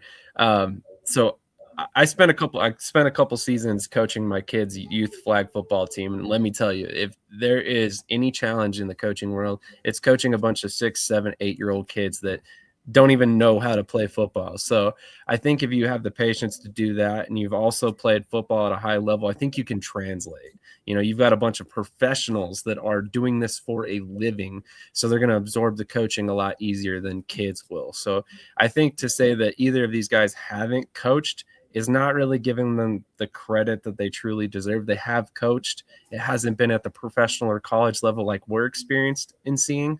But then again, AJ McCarron's already come out and talked about the fact that he's going to hire, he's looking at a very prominent defensive coordinator candidate.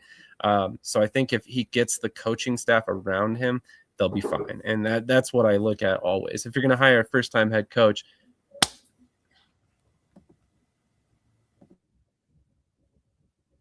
sorry about that. If you're going to hire a first-time head coach, you got to have an experienced staff around him. So I think that's the caveat to signing a first-time head coach, especially one that has very little experience coaching. But one more signing I wanted to point out, Lowell Patron has signed with Jacksonville. So that is the last signing on my list. The one other topic that I wanted to discuss with the IFL in particular was this feud between the New Mexico Chupacabras and Zach Kyleman, as well as several other people on Twitter that have kind of, joined the net gang, I guess you could say. So, Krish, what in the world is going on between New Mexico and Zach? It's for me as an organization, you should be able to handle yourself in a professional manner, right? Like, I just think imagine if we did that on the Twitter account. We started going after fans. It's not a good look for an organization to be talking to fans. And like Zach, I love Zach. He's a great guy. He doesn't really know the indoor game, right? I don't think he's ever watched indoor football. He's more of an arena guy. So he probably doesn't really know the difference. So for me, like, obviously he's going to come after. And he didn't say anything bad. I just think, it's not worth engaging with people in a confrontational manner. Like me and Mike Davis, man, we are back and forth, like banter all the time. That's my boy, I love him, whatever. Like, it's good. It's not nothing personal. Zach and this guy like Tim or Tim Smith or whatever, like they don't even know each other, they're just going after each other. And it's a bad look, man. It's a bad look. You haven't even played a game. You're already starting with fans on Twitter. Like, all those receipts, if they lose games, they're going to pull up those receipts. Those receipts are coming out, best believe. So I don't know. I don't like it. I don't like it at all.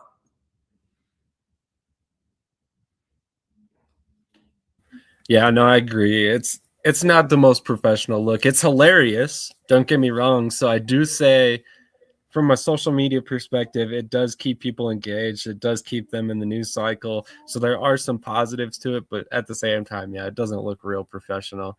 Interesting. Look at this comment. It's crazy. I appreciate that. Jesus. The people that pop on here.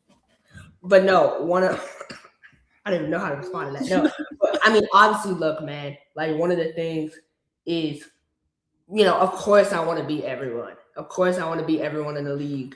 I want to beat Vegas so bad. I want to beat Vegas and spit on them, and so they stick to the ground, man. Like, that's how bad I want to beat them. But like, the reality is the idea of that is also having a level of respect. I know the roster he's building. I know the players he's building. So I just like to see more respect between, certain parties, for sure.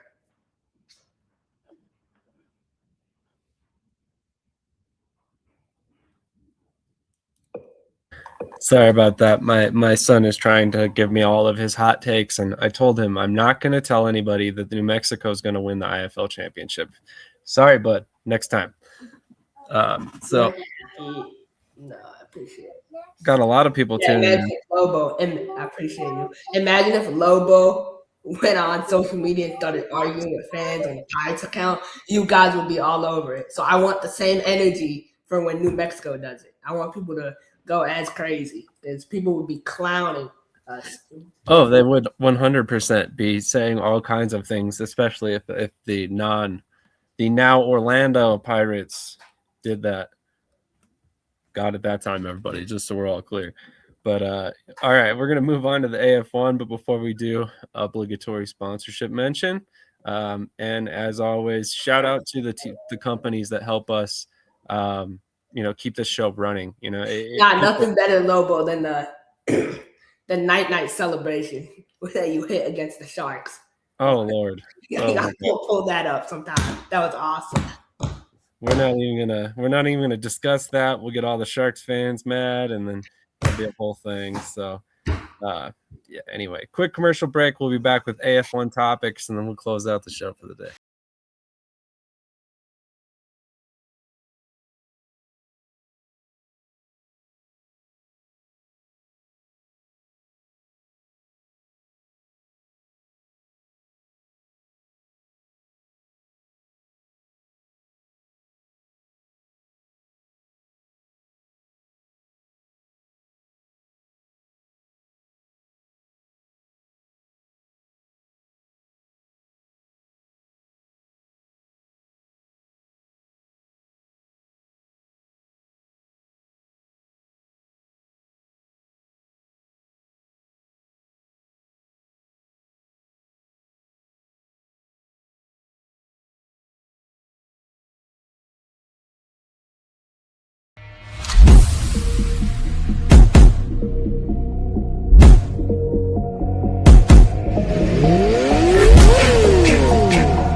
How many times a week? Like three, four times maybe. I gotta pump those numbers up. Those are rookie numbers in this racket.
All right. Once again, shout out to all the companies that help us keep this podcast running. Believe it or not, podcasting is not free.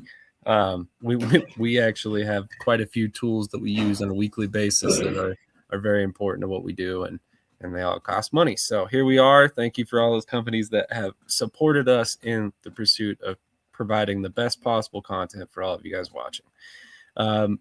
On that note, we're going to start with the moves from Michigan. There have been a lot of them. So with that in mind, here's a graphic. So this is the Michigan Arsenal debut album, quote unquote. Here are a bunch of moves they've made over the past couple days. Fullback/linebacker Joel Blankenship, which apparently I forgot to put his college on there. I apologize. Linebacker Jordan Jones from West Alabama. Defensive back A.J. Felton from Southern Utah. DeLeo Wilkins from Clark, Atlanta. Doug Martin from Albion, also located in Michigan. DeMarcus Bell from Lawrence Tech, located in Michigan. Aaron Folks, Saginaw Valley, Eastern Illinois, also located in Michigan. And Adam Folk, University of Cumberland. So any thoughts on this roster there, Krish? To be honest, man, like Jordan Jones, biggest signing on this board. Other than that, man, I mean, I'm gonna stand by what I said. Lyota, the younger Lyota, or the brother, the son, I don't even know. I don't think he knows how to recruit if it's not recruiting off of other people's roster. I said that last week. I'll say it again this week. You're signing, some of these signings are semi-pro guys. DeMarcus Bell is a semi-pro guy. Like, why are we signing semi-pro guys, man? Like, It's disappointing to see. I honestly like Minnesota's roster better than Michigan, man. I want my boy Malik to be successful. I want him to be the best quarterback in the league. I think he will be, but I just think, man, you got to get him more weapons. You got to get him high-level guys, and I just think these are not like high-level moves at all. Like, they're not going to make the playoffs with the team they have. So, I'm not ready to write them out of the playoffs yet, but I see where you're trending here. There are a lot of players that I'm like, okay, I haven't seen that name before. Or, where is he from? And you're right. There are a few guys that have come from the semi-pro ranks, but I would like to point out, technically, Tyler Kolka also played semi-professional football before he signed with Nashville Cats. And that is true, but with him is he put up numbers in college. Like, a lot of these guys, man, like, these are Coach B level guys. You know what I mean? So, like, that's not really going to get you to the playoffs. When you look at Minnesota's roster, man, they got, like, arena guys. They got all-stars. They got guys who have played at a high level, like Shaquille Holiness, Deron Randall, like, those type of guys. You look at Michigan, it's like, either way, these guys are going to have to develop throughout the season. And you don't really have time, if you know what I mean. In the sense of, if you're going against high-level competition, will these guys have the time to develop? So people forget. People think like, yeah, Tyler Kolka jumped on the scene. He was amazing. But he did also sit behind Rakeem Cato for 2 games. That knowledge and being able to sit back and learn. And he'll even tell you that was a big moment in his career, for sure. So my mistake. It's actually DeMarcus Bush, not DeMarcus Bell. So I can't believe I did that. I completely apologize. So on that note, I do want to point out that he actually had a decently productive career at Lawrence Tech. He's from Michigan, so he's a local guy and actually played at the same college as Tyler Kolka as well. So I think that there are a couple guys on this list that could make a lot of sense for Michigan. Again, 3 of these guys went to local schools. Daddy. Nah, Ben, I see your point. I'm not saying you're wrong. But what I'm saying is, like, I got to look at it compared to what they're facing, right? So if they're going against Minnesota, like, how do they compare? They played Minnesota 3 times. Like, I don't look at the roster and it's not inspiring enough to me. Like, you need ball players, man. Especially in the arena game, I feel like it's really important to have guys who understand the game. You can develop a rookie player. I'm not saying you can't, but they got to add more vets, if you know what I mean. Like, you just can't win with rookie guys. So, yeah, you need some veteran leadership for sure, but I don't think that they're necessarily lacking in that department. I think that's a big reason why you bring in a guy like Malik Henry, because he does give you that kind of veteran leadership that you definitely need at this level. So a couple other moves. You got Wolfpack signing a pair of defensive linemen, Bocal Lee and then also Tank Brewster. So what are your thoughts on these 2 moves? And just a quick aside about Lee here. He actually had a quick moment in the CFL and the NFL. So pretty high level player. Again, Washington seems to be bringing in some pretty solid talent this season. Yeah, so high level that he lasted 2 weeks in Minnesota. But no, I mean, for me, like, I think it's good, man. He's from China. I think it's good to give international players an opportunity. And Tank, man, I think Tank is decent. Like, I'm not really sold on them. I saw the interview J.R. Wells did with Off the Wall, and he's talking about, he's talking about how, the culture and this and that and how it's different. I'm like thinking about it, like, how is it different? How is this year different? And I don't see that yet. Minnesota hasn't made Washington hasn't made any moves that are really like, wow, like they brought in this guy. They're losing guys that, like, they lost Fagalo Russell to Colorado. They signed Tariq Stewart. They lost him. Now they signed Oliphant. They might lose him. So, you know what I mean? Like, there's no consistency. So I'm not really sold on what Washington is doing. I think it'll be another. I got them going 4-8. Okay, interesting. I will say that there are some inherent advantages to having a guy like Lee on the roster in the AF1 versus the TAL. For anybody who's not aware, technically there was, to my knowledge, in the past, an international player exemption. That's why a guy like Henry Nell, who also resigned with Albany, makes so much sense for them. They can actually carry another player on the roster due to that exemption. So Lee could be added depth because of that reason. So just a thought to throw out there. A couple comments I wanted to get to. Glad you got the gear. Was hoping everyone got it, but transit is slow. Yeah, TJ has not received his yet, but he's looking forward to it. Thank you again for sending the stuff. I'm super excited about it. Chris, just because they aren't known doesn't mean they can't ball, bro. You should know that. Nobody's known until they're found, right? So regardless, they have to be found by someone to get there. And we were just talking about Tyler Kolka. He went to Lawrence Tech. How many professional football players went to Lawrence Tech? He's, him and Deshaun Bush are the only two that I know of. Lee was with us in Minnesota for a game or two.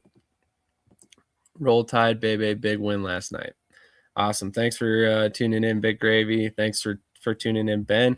Ben, speaking of which, if you're not technically with an AF1 team, we would love to get you on for an episode coming up here soon. Shoot me a DM, Sam Shady on Facebook, and we'll get it set up. Or obviously talk to Krish. He can definitely arrange it as well. Adrian, haha, that would be wild. I swear you're trying to get a target on me, LMO. That wasn't me. Trust me, I troll on a game. Yeah, we'll blame that one on Toby. I'll let Toby take the blame on that one. That's rude. Speaking of Toby, hopefully he gets a UFL opportunity as well. He's campaigning for a coaching position at that level.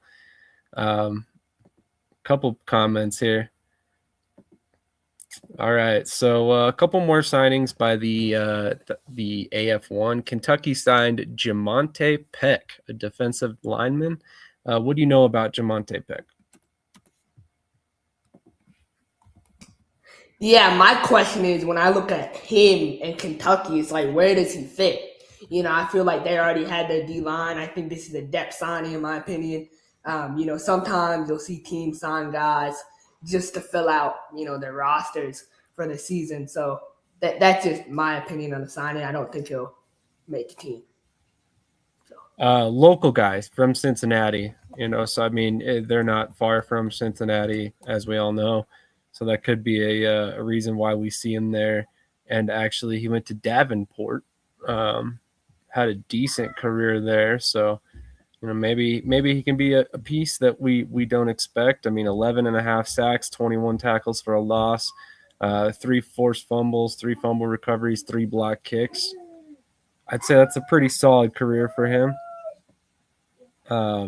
But yeah, anyway, the last piece of AF1 news, and probably the biggest piece of AF1 news from this week, in my personal opinion, was the announcement by the Minnesota Monsters that they will be playing at Amsoil Arena in 2026. This was something that we were aware of, but we knew the new move was coming, but now it's official. So that's definitely a solid move. What are your thoughts on that move? It's good, man. The ceiling is higher. So it's, still in the deck, still in the entertainment center. So it's good. They're not moving too far away. They'll still retain the fan base. I'm excited. I'm excited for that move for them. I think that's good. It's good to move. A change of scenery is always a positive thing. So I agree. I mean, I think this is a good move for them. Obviously, it's a bigger arena, a little bit better capacity. And as you mentioned before, it's better fit for the AF1 due to the kicking game as well. Obviously, that was not a problem in the TAL in years past. But I know we've covered a lot today, but are there any other subjects that you wanted to touch on before we close up shop today? Yeah, it's a question I posed, last night about the UFL draft and the allocation of quarterbacks and everything. How do you think that will affect some of the guys who are signed, like Robert Cooper, Sam Castanova, Jalen Morton? Do you see any of those guys coming back to the arena style? I think it depends very heavily on who signed you, how you were brought into the league. So I think there's there's that aspect. And then you also have to figure that I don't necessarily think that this is going to be, I don't think that any of those guys are counted out yet. So basically, case in point, I mean, Jalen Morton and Robert Cooper were both signed by the Houston Roughnecks at the time. They're now the Gamblers. But the big piece of information for them that is very important to know is that Will Lewis was the GM of that Roughneck team. He was the one who, most likely had a hand in signing these two players, and he's still involved in the league. I believe the same could be said for the GM from the Memphis Showboats. If I remember correctly, I need to look that information up, so don't quote me on that. And if that's the case, then multiple of the guys that Albany had signed will likely have a good shot of being retained as well. So I don't necessarily think because of the restructure this counts anybody out. I think a lot of these first-time coaches are going to lean heavily on the guys that were already brought in before they were hired. So I think that's part of the factor here, that with the league handling player allocation, I don't think it's going to get as crazy as we might expect, but we shall see. I would agree with you too. I think you obviously look at the opportunity that guys have, and it's just kind of how you're viewed. If the management, like Will Lewis, he's a scout for the UFL now. So whatever team he's a scout for, I could see him bringing in guys who he signed previously. The thing I do want to bring up though, it's it's all about system fit. Is Sam Castanova going to get in over an NFL cut? Never, right? They're going to take the NFL cut over him. So I just hope the UFL still allows, at least I want all the Albany guys to have a fair opportunity to go in and compete, right? That's my biggest thing. I want Jalen Morton to have a fair opportunity to go through camp and compete. That's the biggest thing. And that's my thing as well. And I think these guys are going to get that opportunity. And maybe I'm wrong. Maybe some of these guys get left out of the league because of the potential draft situation. But we also don't know that's accurate, right? Okay, so I'm not calling anybody out or saying that it's not accurate. All I'm saying is the league has not announced that. So we don't know if that information is 100% accurate yet. I don't, for sure. So with that in mind, do I think they're probably going to trend towards a large restructure due to the coaching situation? Yes, I do. When 6 of your 8 head coaches are gone, chances are it's going to lead to a rather large roster restructure. However, at the same time, I think they need to consider that a lot of these guys have built up fan bases within their particular cities. So if you continue to do these restructures year over year over year, just because you think it's best for the league, you're actually killing all the stuff that you've built to that point in that market. So, for instance, there's Travis Feeney is a linebacker who's on the Battlehawks. He's very active on social media. He has a ton of engagement. And now he potentially is going into a draft not knowing where he's going to play next season, despite the fact that he's got, a large following there. So Jamar Smith, he's been with Birmingham this entire time. Now the coach that brought him there is no longer there. So does he come back? So there's a lot of questions. And I think some of these changes are meant to push out some of the older players that have been in the league as well. So it's going to be an interesting situation. It will affect arena football one way or another, whether you like it or not. But I think that I don't think that any of these guys are counted out yet. I know personally, some of my guys have been told, if they're over 30, if you're 30 and over, the UFL is not interested in you. And so that's why, the IFL and leagues like that have the 24 to 27, that range of player age. That's your prime. After that, you're kind of just, you're older. And that's why, no shot at the NAL or disrespect to them. It's just they're certain. I don't see a lot of NAL players that are able to move up just because of age. There's only a couple players I've identified in the NAL, that I believe could move up. One of them being Bissett Woodley in Colorado. He's 24 years old. I think he's a prime candidate in the next 1 to 2 years to really take that jump. Bissett Woodley can play in the UFL. Unfortunately, Stephen Newbold in Colorado, he might be too old at this point. He's 29, about to be 30. So it's all age related, So It is. and that's a good thing though. Like a team like Omaha, like they don't need to worry about losing a guy to the UFL because no one is going to be signed by the UFL, from the team. It's not a bad thing. That could be a good thing too. Could be. You don't have to redo your roster multiple times. Yeah, I can bet you 100% Southwest Kansas won't send anyone up this year. No. Actually, I'm going to bet that 100%. They're not going to send anyone to UFL or CFL this year. Okay. Interesting. You make a lot of bold bets, my friend. What's the bet on this one? You're going to shave your head for the 47th time? No, I'm just betting that. Like I'm putting that in the air. Southwest Kansas won't. I'll actually do a bet. I'll do a double bet. So Southwest Kansas and Omaha won't send a single guy to UFL or CFL. That's just not. I do much research. I need to. They're sending guys to the unemployment line.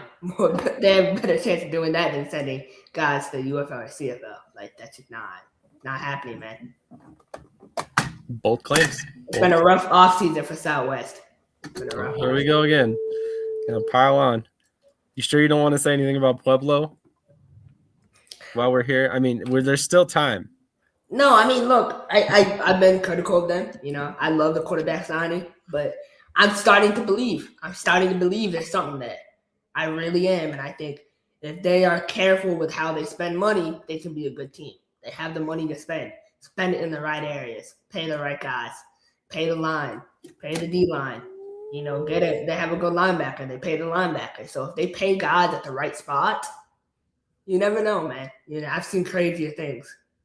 And I still don't think Tay and Solo will last the whole season. One of them will be gone by the end of the season, probably Solo, just because of the dynamic and how that works. But I hope not. But I've just been around this game long enough to know, like, when you see a team make moves to improve, you start to see it. So I'm starting to see that with Pueblo.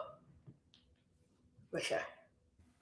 It could happen. I guess we'll see. It's going to be a long season. Okay, I'll ask you this question, though, since we have some time. So IFL, if you look at the Indoor Football League, which coach do you believe is having the best free agency so far?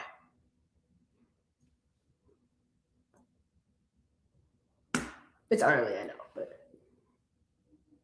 I don't think it's really early. It's just I'm trying not to say Vegas because I'm going to sound biased as I'm literally wearing one of their T-shirts, but it's hard not to say Vegas.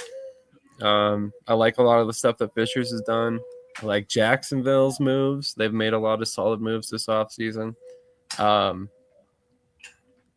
Iowa's building an interesting roster. I'm not quite sure what to make of their roster yet. It's different though. It's not quite what you would expect from Iowa in past seasons. Definitely not Orlando. They're doing terrible this year. Just kidding. I think that pretty much sums it up. I think my top team's probably Vegas. I like a lot of the moves they've had. I think quarterback position in particular, they have a lot of talent there. But yeah, I mean, other than that, there's been several teams that have had good off seasons. San Diego's had a pretty solid off season as well.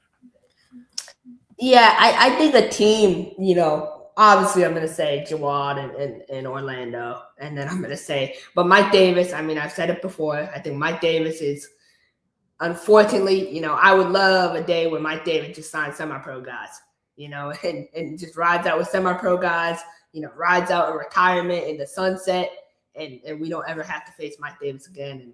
And that would be a day, man. They just sign local semi-pro guys, slow down a little bit, but nah, man, like he's signing high-level talent. And that's the thing. As long as he's there, they're always going to get high-level talent.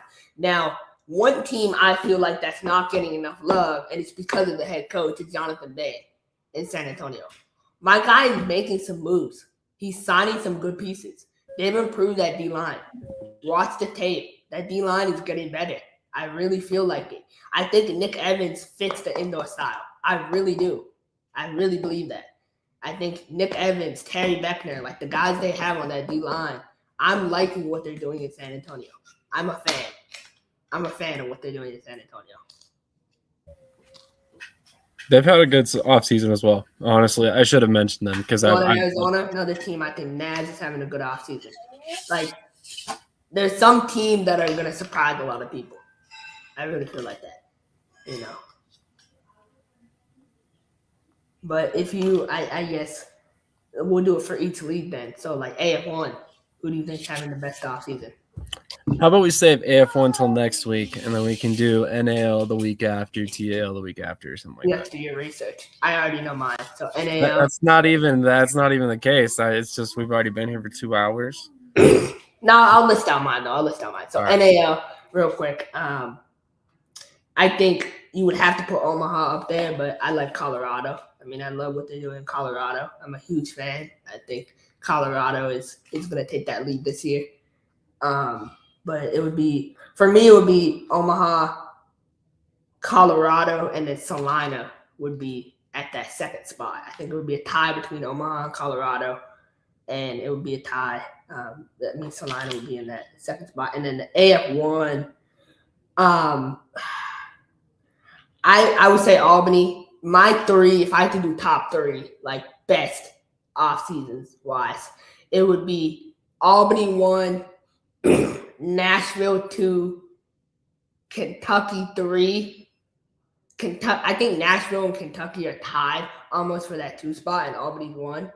But it can. I honestly, you could put Kentucky at 1. So it's kind of how you view it. I could put Kentucky. I think Kentucky. Okay, I'm gonna redo it. Kentucky's 1. I think Kentucky's having the best offseason. I think Albany's 2. I think maybe you might need to do some research. Have you seen Kentucky's roster, man? They got some dogs. I'm just messing with you because you had to redo your lineup. That's all. Minnesota's on that list too. I think Minnesota's having a nice offseason. They got some ballers in Minnesota, man. Yeah, but they still, you know, that the D lineman from I'm gonna mess up his name, Prince. They got a D lineman named Prince there. He's amazing. He's gonna take that lead this year. I really think it's they maintain the size on the D line.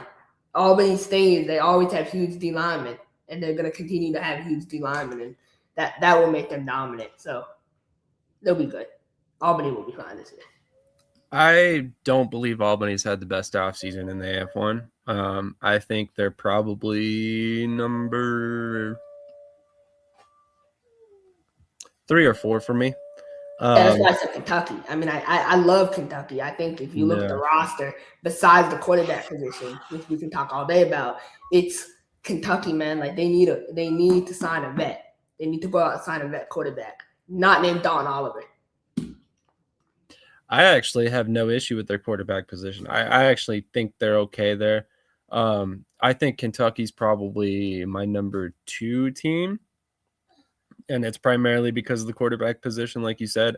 I think by the end of the season, we'll feel a lot better about their quarterback room than we do now. And a lot of that has to do with my faith in Cedric Walker and his ability to evaluate talent. So I think he's going to find, you know, something there in Luke Bailey. But then on top of that, I think Nashville has had just an unbelievable offseason. So I think they're probably my top team. I think I'd probably go Nashville 1, Kentucky 2, Albany 3, Minnesota probably 4. Yeah, that's probably my top 4 right now.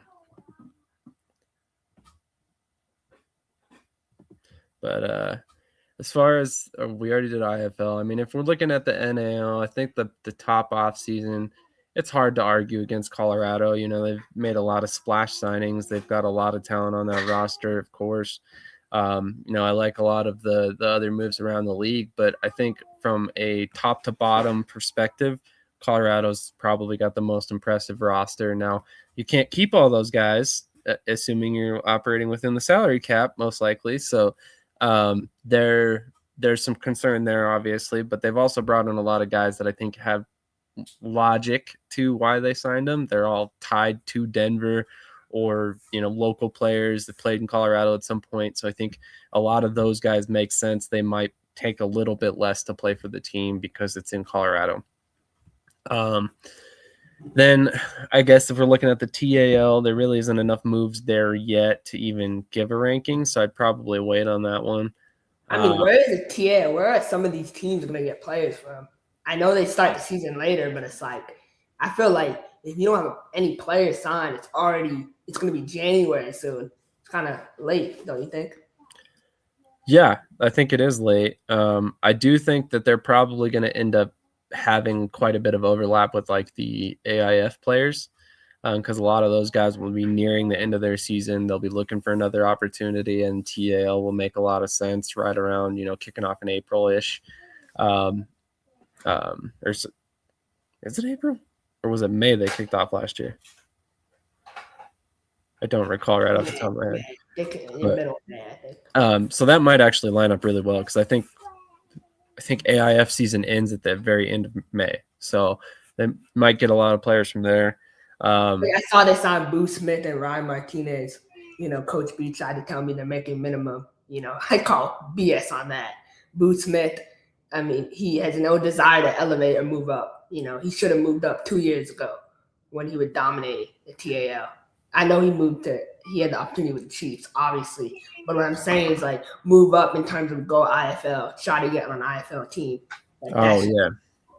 I think his logic is that he's in Kansas, so I mean he wants to stay in Kansas and there's only so many teams in that state that he can play for. And so that's why he continues to stick with Kansas City or with the Goats, which makes a lot of sense to me. I think he definitely could elevate. He could definitely be in IFL, the NAL, the AF1 too. I'm sure he's got teams that would offer him. But at the same time, I think he's comfortable. And, there's something to be said about that, especially if you think that it's the best opportunity for you, which, whether or not we agree with it is a different story, So you got any guys on your radar? I know the UFL, we'll probably talk about it in another episode, but UFL draft coming up, any indoor guys, you would like to see or you think deserve the opportunity to be drafted into the UFL?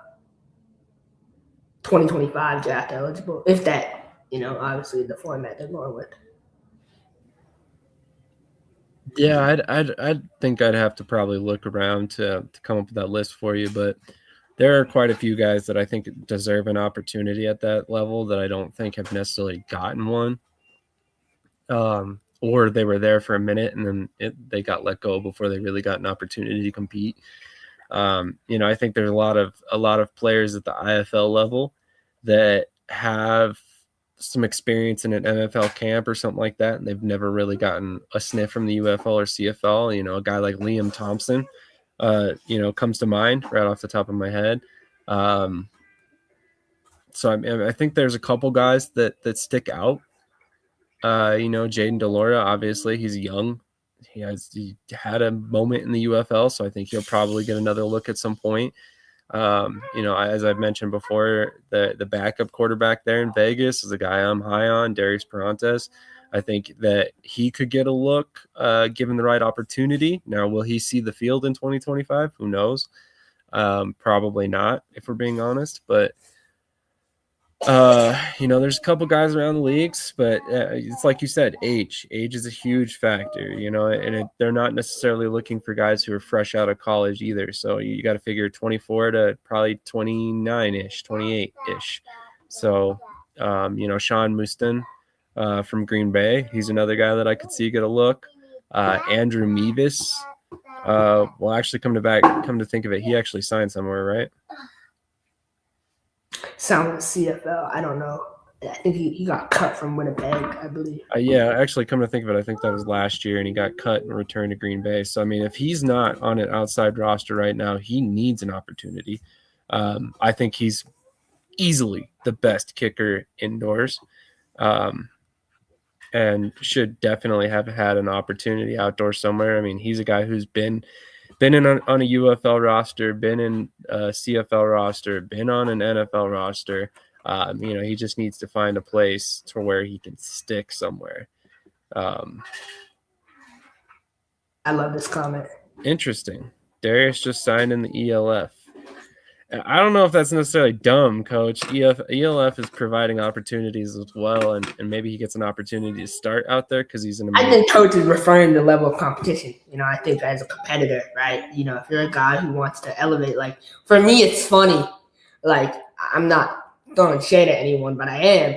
Like Jalen Henderson. Jalen Henderson played with Paris in the ELF, and he wants to come back to the States and go to a UFL combine.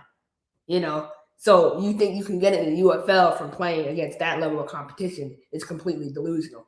Like that just doesn't work. He couldn't. Might want to check comments there, buddy. I'm just saying, like, how can you go against playing that level of competition in Europe and move up to the UFL? I love European football. Devontae Turpin played in the UFL or played in the ELF. He didn't get to the UFL or the USFL until after playing in the ELF, and he was previously in the IFL and the FCF. Who are we talking about? Devontae Turpin, who's in the NFL as a Pro Bowl kick returner right now. I know, but he didn't go there until he played in the ELF. He could have skipped that European phase. He probably, if you ask him now, he couldn't though because he didn't make it to the USFL until he played in the ELF. Go back and look, Krish. The facts are on paper, my friend. After episode off camera. Go ahead.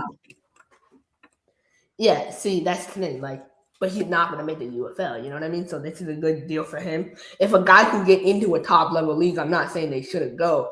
But Darius Perantez waited till December to sign and go to ELF. That's what is the thing. You waited this late. I wonder why that might be. Because they just started offering contracts to guys. I wonder why that might be. Because they're making a new league. There you go. There you go. Now we're getting to the context of why things are happening in December, not September. Darius Perantez is the Nino Sport Game Martinez guy. So, I mean, I don't know, man. I don't like that move. I don't like doing it so late. I know you offer a contract. If he could have been a starter in Vegas by the end of the season if Delora went or next 2027. If Delora moves up, he would have been the guy. I really think he would have been. But that's his decision. Yeah, 100%. But at the same time, woulda, coulda, shoulda, right? And would you advise any player to be like, hey, go sit on the bench for a year versus going starting? I would, because you get developed. You get developed by Curtis Chin, the best OC in the country. So I would agree that Curtis Chin is one of the best OCs in the IFL, without a doubt. One of the best offensive minds in any indoor league, without a doubt. But, I don't know, man. I'm going to use this analogy. When Delora showed up last year, he was sitting behind – I see you, Claude. Delora was sitting behind, Jerome. You think Delora was so happy to come and sit behind a guy from Bowie State? No, he probably didn't know what Bowie State was. But he sat behind him, and he waited his turn. And then when he got his opportunity, he took it and ran with it. And there was no Jerome after that. Right. Because Jerome got too complacent. If you watch the tape, he got too complacent. Right. So, I'm not arguing any of that. But I'm not saying Delora would never get complacent. Never. Because that's his style of play. But what I'm saying is that if you look at it, Perantez could have waited his turn. He could have waited his opportunity, and then he would eventually got an opportunity. So that's my opinion on it. But he wants to go run and play in Europe. I personally think that there may be some logic to that decision in his situation. Look at it this way. What's the likelihood that Jaden Delora is not on the Vegas Nighthawks in 2027 if he's not on an outdoor roster? High. Like high likelihood he is. No, I mean low that he's not. That he's not, exactly. So Darius was basically going into this season essentially hoping that Jaden will elevate it and knowing that if he didn't elevate, regardless of how he played, he was most likely going to be the backup. So Darius, I know for a fact Darius had other offers. You know what I mean? Hold on. So the chance of Jaden Delora leaving Vegas if he's not outdoors is 0, and we're questioning why Darius left.